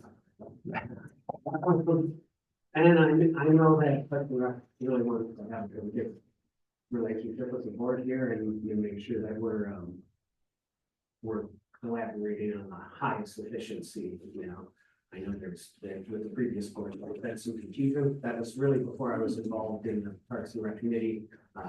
And honestly, my main focus on Parks and Rec Committee is Patriot Park.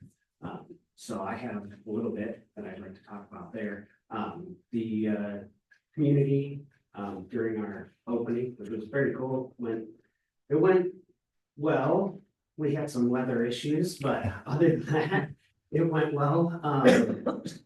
Community voted on the names. We had 2 that were like really close, and so I'm recommending to the board that we go with Patriot Park Veterans Memorial.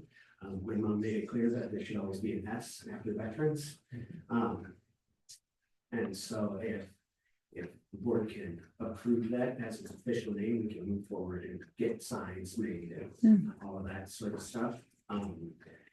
We received an offer that I'd also like to bring up from MVP Disc Sports.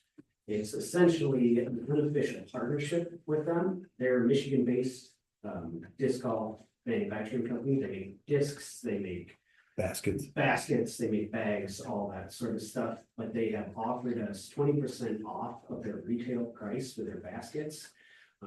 They gave us 2 quotes. One is $7,200. The other is $8,100 for 18 baskets. Then the more expensive one is their elite basket. It is on the #1 rated course in the entire world. It's called a portal basket. And I can provide you guys with those quotes if you want. I haven't even given them to Parks and Rec yet. I mean, they have them in their email, but we haven't discussed anything like that yet. But that is essentially $4,500 off of what those baskets would normally cost. And it's also offered us 60 discs for our opening of the disc golf course that's going in, which even if the low estimate is over $1,000 worth of product. They've also offered to, I got a list here because it was kind of crazy. They also offered to help us with promotion. Let's see here, they offered us help with promotion. They're a Michigan-based company, but they are international. I mean, they do sponsorships for tournaments all over the world. So they offered us aid in the opening ceremony and sponsorships and donations once we start doing tournaments. That would be a huge draw. I mean, we could pull in pro level to the park, which would just benefit our community. For those of you that don't know, the disc golf course itself is actually going to be a memorial to veterans. So we're going to have 5 veterans honored at every hole. 4 of those veterans will be from outside of Kalkaska County, and then there will be 1 veteran honored at every hole from Kalkaska County. We actually met with a couple of metal workers, fabricators today, that have offered their services to put in benches, all our pedestals. They're going to be getting us quotes for what those are going to cost too, but I'm hoping that donations will be coming in for individual veterans. We've started compiling a list of veterans that we're gonna honor at the park. So there'll be 90 veterans just on the disc golf course. We're gonna be doing keypads out of pavers that will also be able to engrave with names of veterans. And so once we have our list compiled, we'll have people be able to donate in the honor of whatever veteran they want to donate to. So, and we're going to be having dedications and memorials, so both living and deceased veterans will be honored at the park in different ways. So, yes. Question. That $8,100 basket proposal you were talking about, does that include installation? It does not include installation, but it does include everything that we need to install permanent baskets. So again, for those of you who don't know about disc golf baskets, there is a sleeve that gets cemented into the ground and then a bracket that gets hooked to that so that you can slide the basket in, so that at any point you wanted to remove it, or if one gets damaged, you can remove it, and they get locked into place. Some courses remove them over the winter, some do not, depending on if they can use it or not. But yeah, that's a pretty crazy offer. I mean, one of those baskets costs $700 and they're offering them to us for $450. So Was that the email I sent you? yes, Okay. yes. So I do have that email if you want to see the content. So if the board could help us, Parks and Rec, pay for those baskets in some way, in a partial way, I mean, we're gonna recoup that investment back. We've already had so many companies offer to give us some money, and a bunch of private citizens offer to give us money to get the ball rolling for the memorials at the park. And in that, here, I'd also like to recommend that we get our own subsect of bank account for the Veterans Park, so that when people donate to the Veterans Park, they know that their money is going to be spent for the Veterans Park, and it doesn't get put in like the Parks and Rec general fund or whatever, just to make things transparent for people that are like, well, I donated this much money to the park and it didn't go to the park. So there's kind of that practice. You have your own bank account. I'm not really sure if parks can create a subset. You want there. to, okay, yeah. You know, Yeah, we could can- do that it's for not sure. going- We can do a sub account. I mean, it would still be in the same bank account, but it would be a sub account. Yeah, just for transparency's sake. I know that they're working on their budget too, right now. Yeah, we approved the budget last year. Yeah, I have your budget in front of me. I do have a little bit of change that needs to be made on that. We need to have like your beginning balance, your expected income from taxes, and then what your expected expenses are to come out of that. Okay. So, right now I just see your operations budget and your maintenance items needed. So, you have totals on those, but I need to see the numbers, how they, because you can't overspend what you have. Right. And that's what the budget does. It shows you that you're under Yeah. your I limit think there. like only got 1,500. No, actually you have, $8,770. Yes, because the township reimbursed Parks for the $9,000 for the playground equipment. Oh. Yeah, Parks paid the check and general fund reimbursed. So the last report you got, that hadn't been deposited yet. Cool. So yeah, you're not broke yet. Yeah, they should, I think we're speaking of that, they had to bump it out to the 22nd. Oh, okay. I wondered why I hadn't gotten another invoice for it yet. They called me, I've been in contact with them, they had some manufacturing delays. So Gotcha. they'll be here later this week. But we can talk about the budget later. Yeah, probably have you guys come and present it to the board for the budget meeting. Yeah. Okay, so what's the difference between the 7,100 and the 8,100 or? It's a difference in the baskets, so the 71 is for the gravity baskets is what they're called.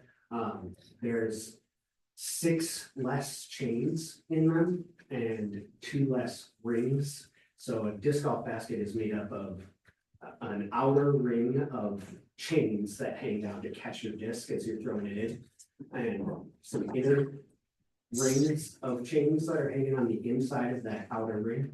And so there's an extra ring and extra chains in that. I see. I've never noticed the difference. I've had the disc golf places. What do you guys think? I mean, I think having a pro level course up there is where it's at. I think that would draw so much in, and the real goal of the disc golf course is really to do fundraising events so that we can eventually get a veteran center. I know the American Legion doesn't have their own building to be able to have meetings in. So it'd be great to provide our veteran community with some place to go. When I was a kid, we used to do senior meals at the town hall here, and the elementary school would come over during lunchtime and serve. And I think that would be a great program to get started up at the park with the veterans center, being able to serve hot meals for veterans and space for them. And something that they can call their own. So I think going bigger is a better way, especially when you're talking about the #1 rated course in the world, running these baskets. That's a high selling point for a lot of people. And disc golf is only growing. It's recently got bought out by the PGA, so it is now the PGA or something along those lines. And so it's getting national recognition, and the tournaments are only getting bigger. There's a couple $100,000 on the line these days. So being able to do major fundraisers and have a draw for not just the entire country, but around the world to benefit veterans here in our own backyard. That's a good thing. So. Based on that, it sounds like the $1,000 difference is worth it. I think so. Yeah. I think so. Another gentleman back behind me said yes, yes. I do have a list of stuff here that the Parks and Rec, and I see that there's nobody from Parks and Rec but you, Josh, but they're looking at creating actually, Joanne, you're Parks and Rec, right? A concept design for Heritage Park. Is that already taken place? Spicer came in, Brian Bowles came in and he agreed that he would do it, and he mentioned a price of $1,500. Kind of, because there's things we want to do in the park, but there's got to be a big plan. Because we can't do it all at once, so we want, if we need to know where we want the concession stand, where we want the bathrooms. Before we can figure out where we're gonna put the water and all this stuff. So I suggested to the parks, and he said around 1,500, Yeah. Yeah. That's what it says in. And, he agreed to do that, and, he'll tell us where to lay everything out. So- And then as we can afford it, we'll put it there. That would also need to be part of their budget as well. Pardon? That would need to be included in their budget. Yeah. Oh, yeah, yeah. And But I don't think it is. They didn't tell you that and what they gave. Well, it says that think they're so. requesting a motion to approve to work with Spicer Yeah. Group for Yeah. $1,500. Well, I don't know that we need to be, you know, if you guys have a budget, it seems like you're spending your money. for the whole Yeah, thing, so yeah. I think you need to say, yeah, that's okay, it just kind of They have a spending limit, just like we do. Mhm. cross the T's, Well- dot the I's. Well, Anything over, I think their budget limit is 750, right? I think that Well, raised it spending to limit. 1,000, I think. No, I think we left it at 750. It was 500. So the township, this is a township park, and this is the whole plan for the park, the Mhm. reason we need them to do that. Mhm. Where's Spicer Group out of? I looked it up before the meeting and, They're all over Michigan, Right. different ones, Brian happens to be from Traverse City. I think the main company is based out of Lansing, but they're currently working on updating the civic center in Traverse City, so they do work locally. And they're gonna be overseeing. They the have an park. office in France. Yep, there's 13 people in the office in Traverse City and there's like 3,100 nationwide people that work for Spicer Group, so I see, it's a big company. okay. Well, I'm willing to We need, approve that, so I'll make a motion that we approve the $1,500 for Spicer Group to provide a concept design for Heritage Park.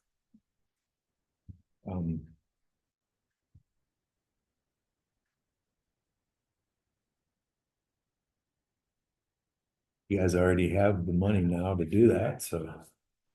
they just discussed it, and we just need a plan, Mhm. we need a plan, so. Once he gets the approval, he can start, knowing he's gonna have the money, he can start drawing it up, and it isn't gonna take very much, he's walked over it a couple times. Mhm.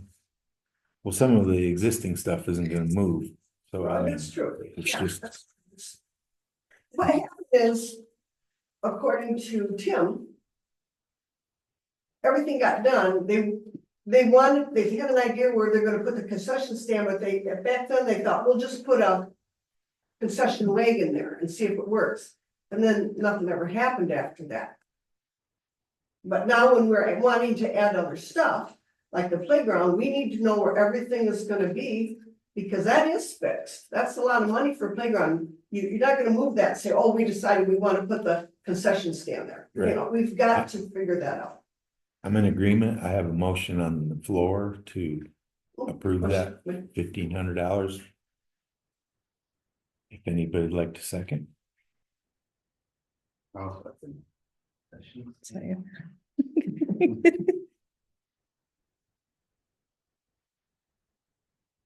All right, so I'm gonna ask a dumb question. If it's more than $1,000, we have to vote on it. Is that Yeah, right? Okay. yeah. So roll call vote on that. Michelle? Yeah. Bob Underhill? Yeah. Jim LeFew? Yes. David Koss? Aye. Christine Johnson, yes. Motion carried. Okay, there's also a request from the young lady that's been providing gymnastics classes in the gymnasium.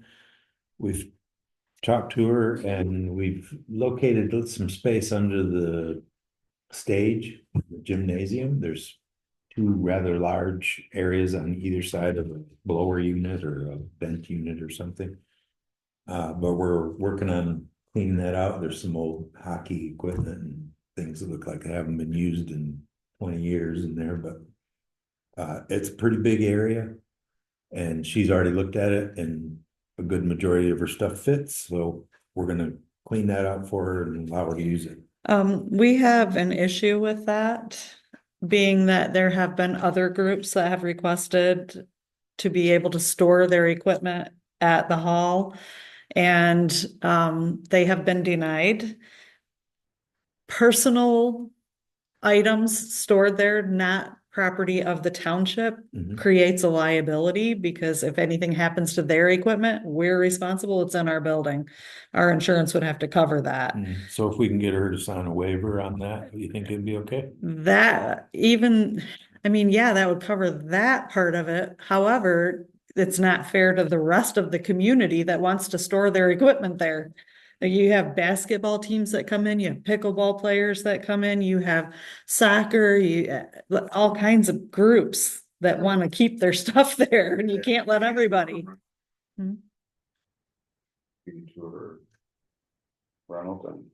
A fee for storing it?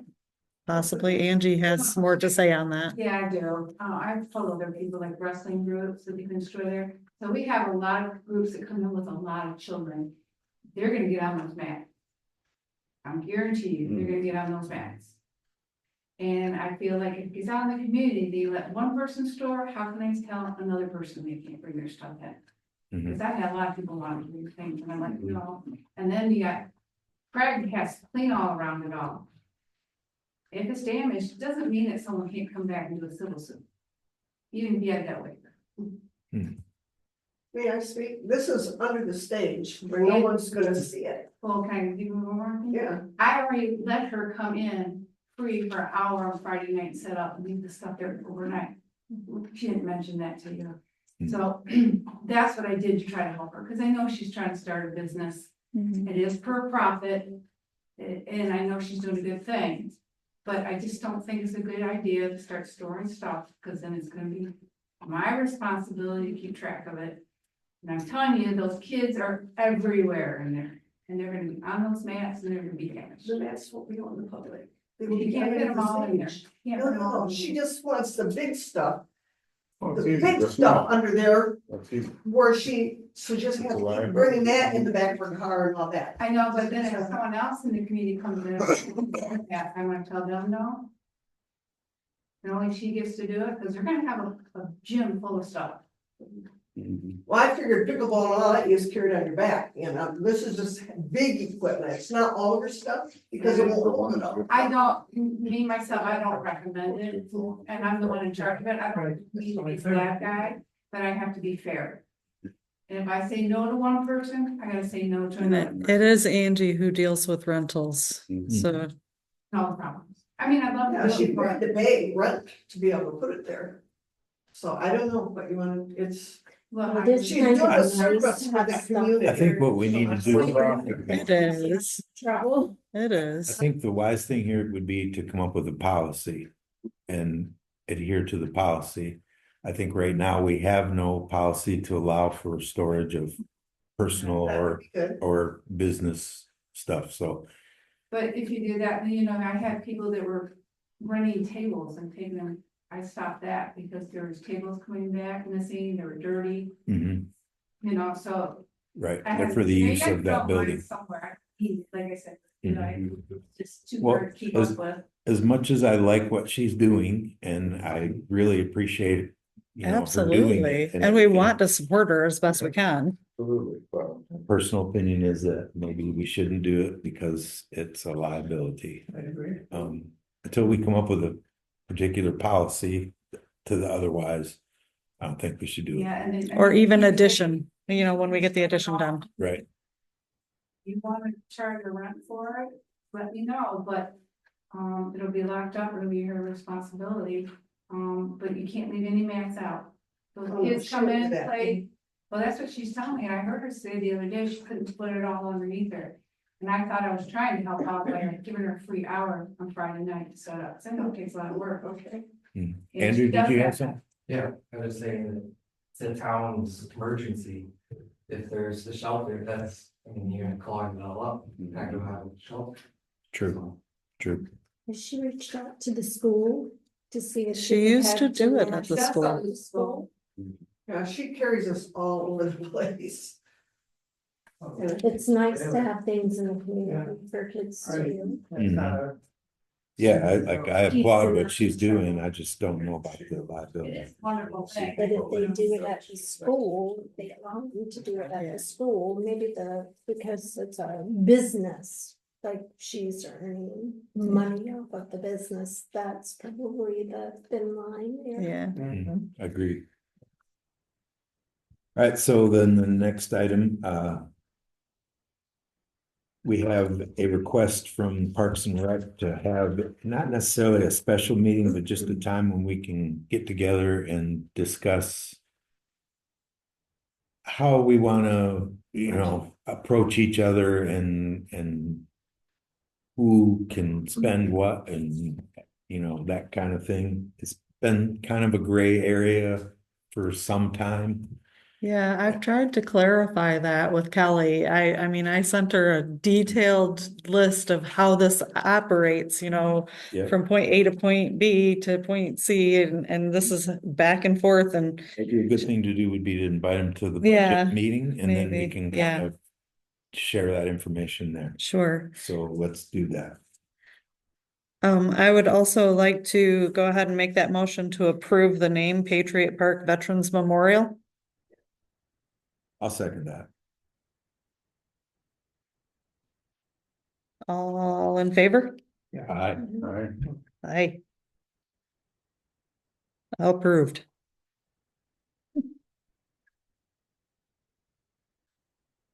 Okay,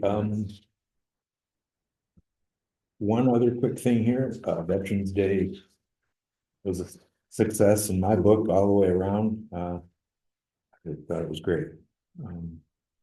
Says here that they're moving their committee meetings to the first Wednesday of each month versus currently they're using the first Tuesday. Yeah. Starting in the new year. Starting in January, yep. First meeting of the new Wednesday schedule will be January 8th. One quick thing here. And I thought this banner was gonna be used for the celebration on. So did we. The wind caused some serious problems and we didn't want to damage the brand. Okay, so you did purchase the banner? Because I did ask the Heritage Committee about reimbursement for that and maybe a small assistance that. And again, Andrew is the chairman of that committee, but we did approve that as far as I know, so we'll get a check out to you and take care of that, reimburse you. It was $300 if I'm correct. Yes, Okay, we had every intention of putting it up, but then. yeah, it was 24 by 50 mile an 24 hour thing gust. Flipped over and destroyed a bunch of holes, and so we're like, let's not put any of the. No. Any of the banners up, just for safety. All right. Well, that concludes Parks and Rec. There was the question about the kayak ramp. Yep, that's true. Actually, I have that.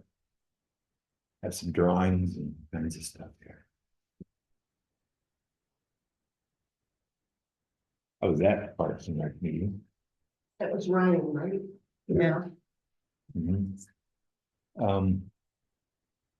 Just kind of, I don't know if everybody can see that.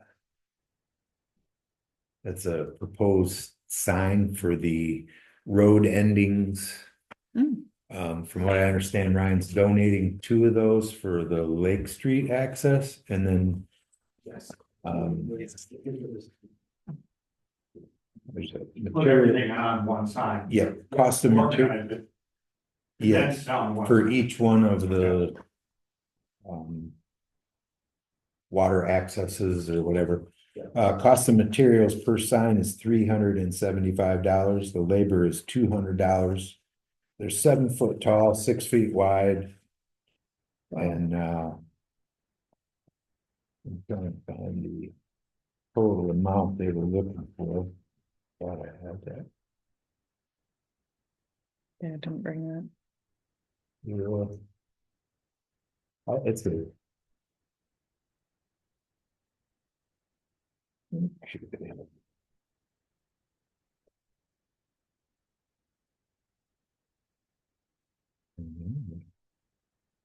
Well,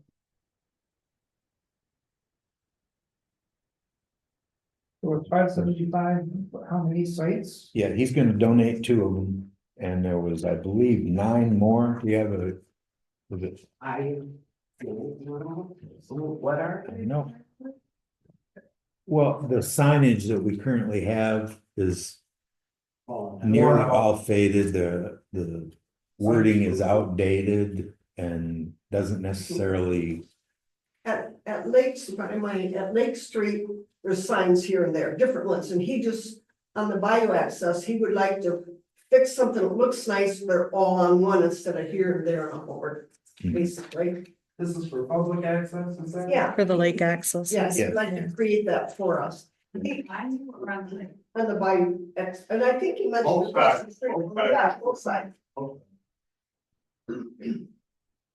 He was the one that built the kayak, asked to build the kayak launch there, donated that. Mhm. And then Parks had him build another one that's down on, off of Barwood Trail.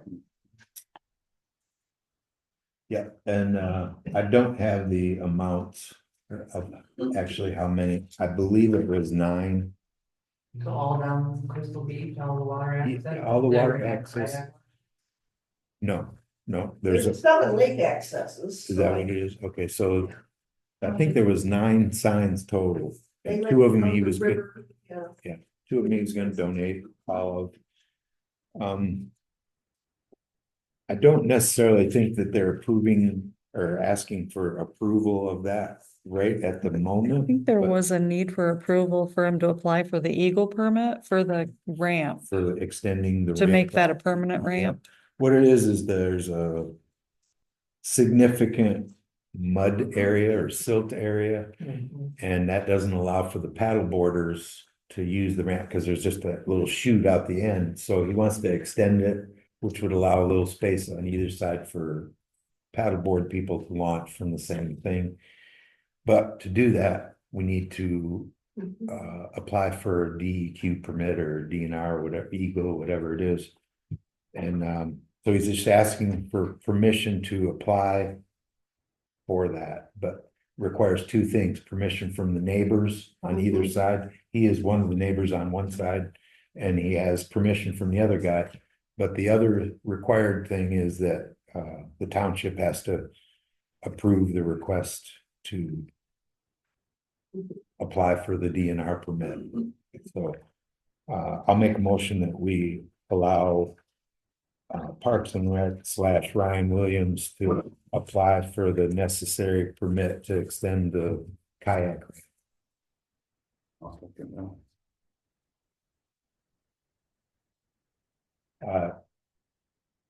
I don't think there's he's not requesting for cost reimbursement or something like that. It's just to actually apply for the permit, so.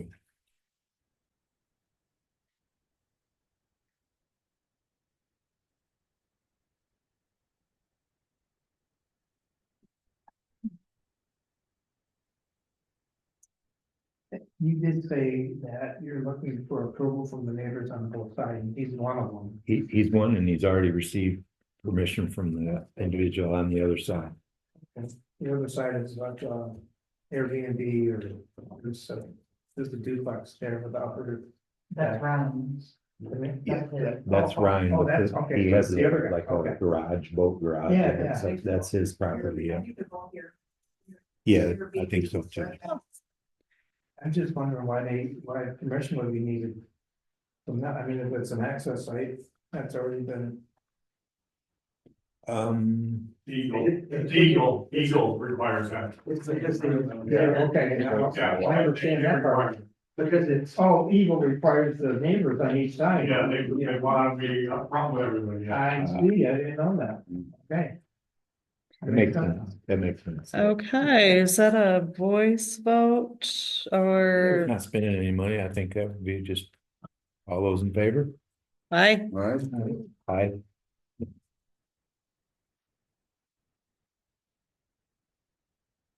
All right. I think the only thing we have left to do is schedule a budget meeting. All right. Are we gonna try to get it We're not gonna get it in the end of this month, are we? Unless we do it like Monday or Tuesday. And that phone's dead. Hmm? It's gone, so. Oh, it died. Well, all right. Um, Yeah, I'm pretty much, Or Saturday after Thanksgiving. I like that better. You prefer Saturday? Anything like the first week of December, but. With the idea of after Thanksgiving. Okay. Does that work for you, Bob? Saturday after Thanksgiving? I prefer 10. Get it done early enough, but not too early. yeah, 10 AM, November 25th, or excuse me. 30th. 30th. Yeah. Does that work for you, Michelle? And what's the time? Yes, 10 a.m. 10 AM, and we're done usually by noon. I'm Yeah, thinking. yeah, we'll be done by noon. With my grandbaby will do that, so Uh, I don't think it's a lot of time with them. Good for you. That is. And that is open to the public for 30th. people that are interested in where their money's going. That budget meeting, is that also open to the public? Yes, yes, Was that allow enough time to publish? yes. Okay, good. Oh, yeah, we, right? Hmm? Yeah, published every year. Every meeting has to be published, yep. Has to be That noticed. is another thing. Don't let me forget that. We have. November 30th. 10 AM, We have a new business line here. I don't see. if there is any new business. I don't think there is. Well, I have one thing. We have mentioned about ceasing publishing in 2 Oh, newspapers. right. 10 AM. You may want to check, I think so much for a celebration of life. We can do it over at the hall if we need to. We'll double check that. Oh, yeah, I can't check it on my phone. I think it was the 30th. We have over the last year spent like $13,000 on printing and publishing. We're posting our notices in both the Elk Rapids News and the Kalkaska Review. And I'm gonna throw out for discussion, maybe if we want to cease one or the other and try to save a little money, and we'll obviously post that we're going to be using one or the other if we decide to do that. I think it's kind of overkill. Does the whole township get Elk Rapids News free? Yeah. They do, Yeah. but nobody else in the county is gonna get it. Does it matter? That's why we're discussing. I don't know why we Elk Rapids. What's that? I don't know why we have the Elk Rapids paper. It comes free. Yeah. The review you have to buy. Mhm. Oh, You have to be a subscriber for the review, yes, Mhm. or buy it off the shelf. Mhm. but that's not a consideration when it comes to publishing. We're required to publish, but it, doesn't say, it says local paper. I guess I do what they call start. Mhm. And if it makes sense, get rid of the review because, but you're forced to open them. Yeah, Mhm. Elk Rapids News, it comes with all the ads. And Yeah. More people are gonna see, Rapids paper. yeah. Yeah. okay. People don't buy. Right. I bet you. That makes more sense. Kalkaska Review, see how many papers they sell and then see. Mhm. I gotta think that it's not very many in Clearwater Township. Oh, What I right. see. I forgot it was used to be the leader in Kalkaska.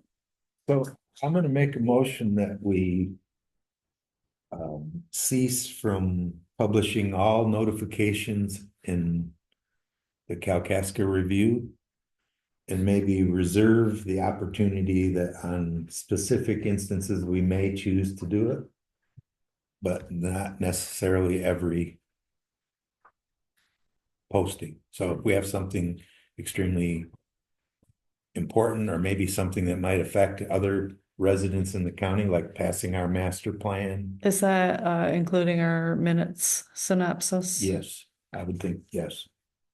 Can we do that since Elk Rapids is a Antrim County paper and It's still a local paper because it comes here. Yeah, everybody in Calcasas gets the Elk Rapids News because a large portion of our township has Calcasas, or excuse me, Elk Rapids students going to their school, so I believe that. Right.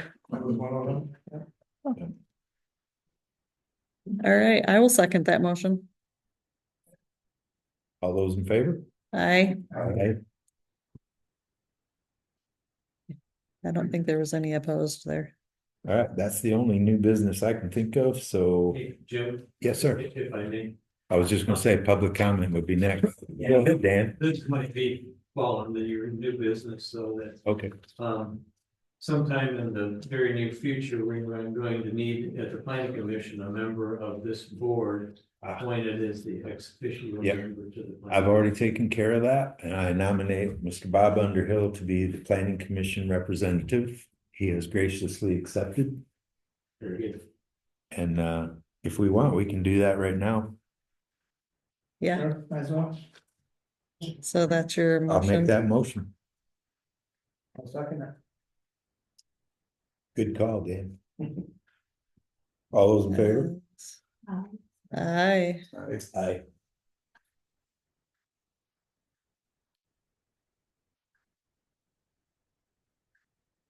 Motion carried. Thank you so much for doing that. Yes. All right, well, with that, then there's some more public comment. Yes, just a question, Christine, is the March 31st, 24 financial statement audit available in the office? I'm sorry, what? Copy of the report. Oh, the audit report? I have Yes, one right here. yes. So I think it is. Is there a copy that can be given to public then in the office? It can be borrowed and brought back. Okay. Yeah, I'll step. yeah. Can we allow her to use my copy and I? Oh, if you want to, yeah, and I can give you another If you one. want, if you just would, Yeah, I can just take pictures of it. I like it. I've got audits that I've watched. I come to the budget meetings and absolutely. it Yeah. helps me to understand stuff. Yeah, We appreciate your concise input. I'll go ahead and give you this copy and I'm about a third of the way through it, so I still, yeah, it's boring. But there is some really good information in there and we can learn a lot from it. Yeah, I'll make copies of the pages that I need and then I'll give it. Mhm. perfect. And I'll get the copy you were gonna get in the office in the meantime until you return that other one. Thank you. Okay. We're here to please. All right, well, if there is no other public Real comment, quick, Angie, So the second Tuesday of every month, you're gonna do the building committee? yes. Okay, I'll put Ye- that in, it's at 7 to 9. next year. Yes, and one other thing I want to mention on that, and we didn't talk about it. Since it is that building that we're considering modifications to, perhaps we could use that as the meeting place over there. That's where we kind of unofficially organized. I don't think anybody rents it on Tuesday evenings. Mhm. There was somebody playing Yeah, basketball. they were playing but basketball, but it It didn't was matter. okay. We were able to still have our meeting.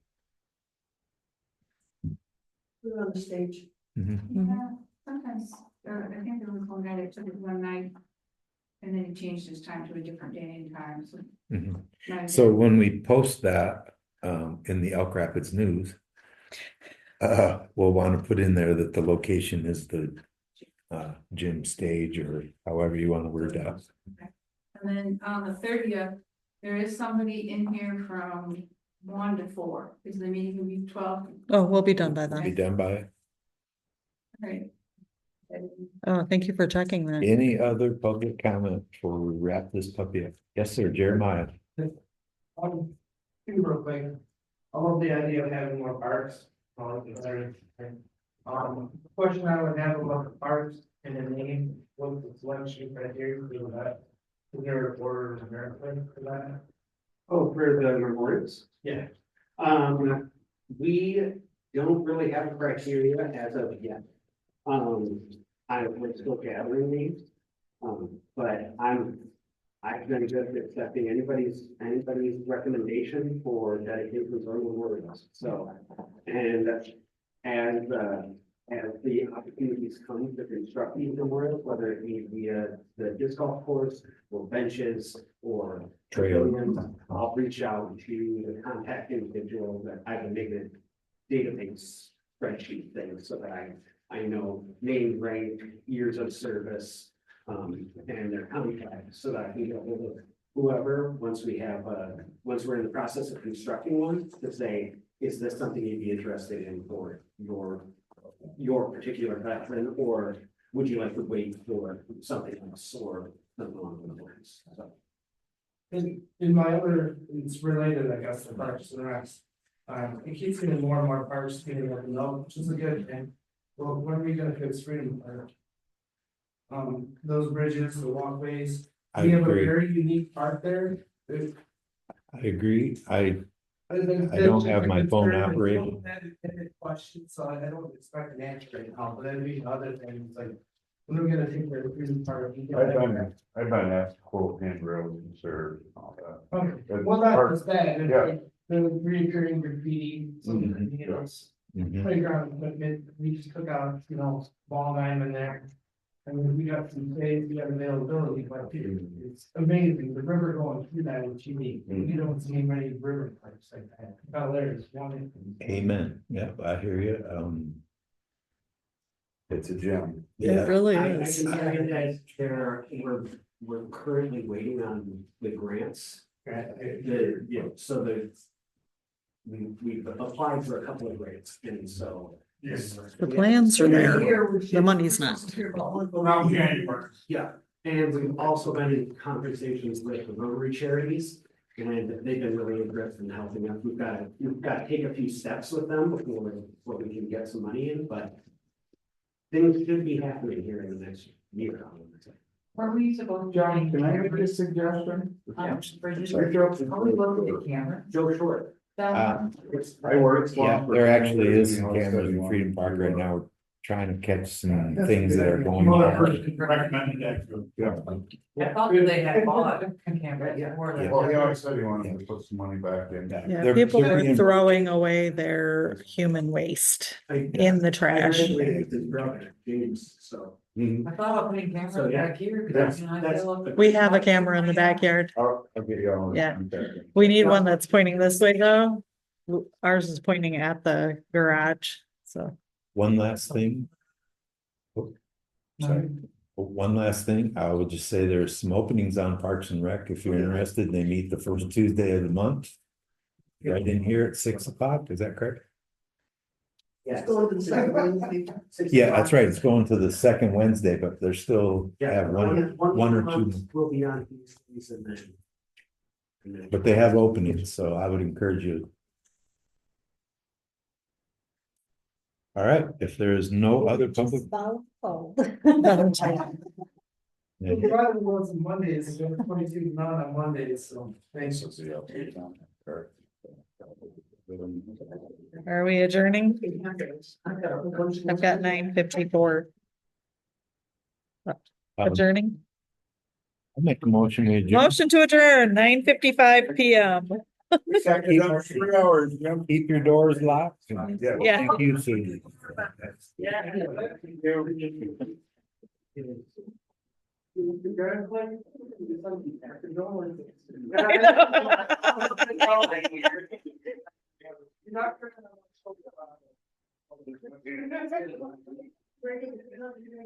Down that little hallway to the Greg, left. do you have any public comments? Where do you go to get out of the meetings to watch them live? YouTube, you live? can't watch it, no, it's not live. I'm hoping eventually to be able to go live on YouTube. Okay. I used to do live on Facebook, but Facebook wouldn't let me do it anymore because it No, was I'm all set there, Jim. and not page. So they said, no, you can't do live anymore. Okay, make a page and then have a live feed for the page, kind of what you have for your classes. I have a page for my church and I did that. I did one time went live on the church page for the township board video. It's kind of weird, but it worked for a minute. And then I shared that, but yeah, I don't know if I can legally technically do that. But I'll look into it. I think I would have to have like board approval to create a page and then do it like that. But I have friends that can't make it to the meeting. Yeah. They wanna be able to watch it. Oh, I'm sorry. It's Zoom. Zoom is live. Like, is there a certain? You go onto the Clearwater Township website. And on the calendar, no, it's the township website and on the, let me end this meeting, sorry. Hey, good night, everybody.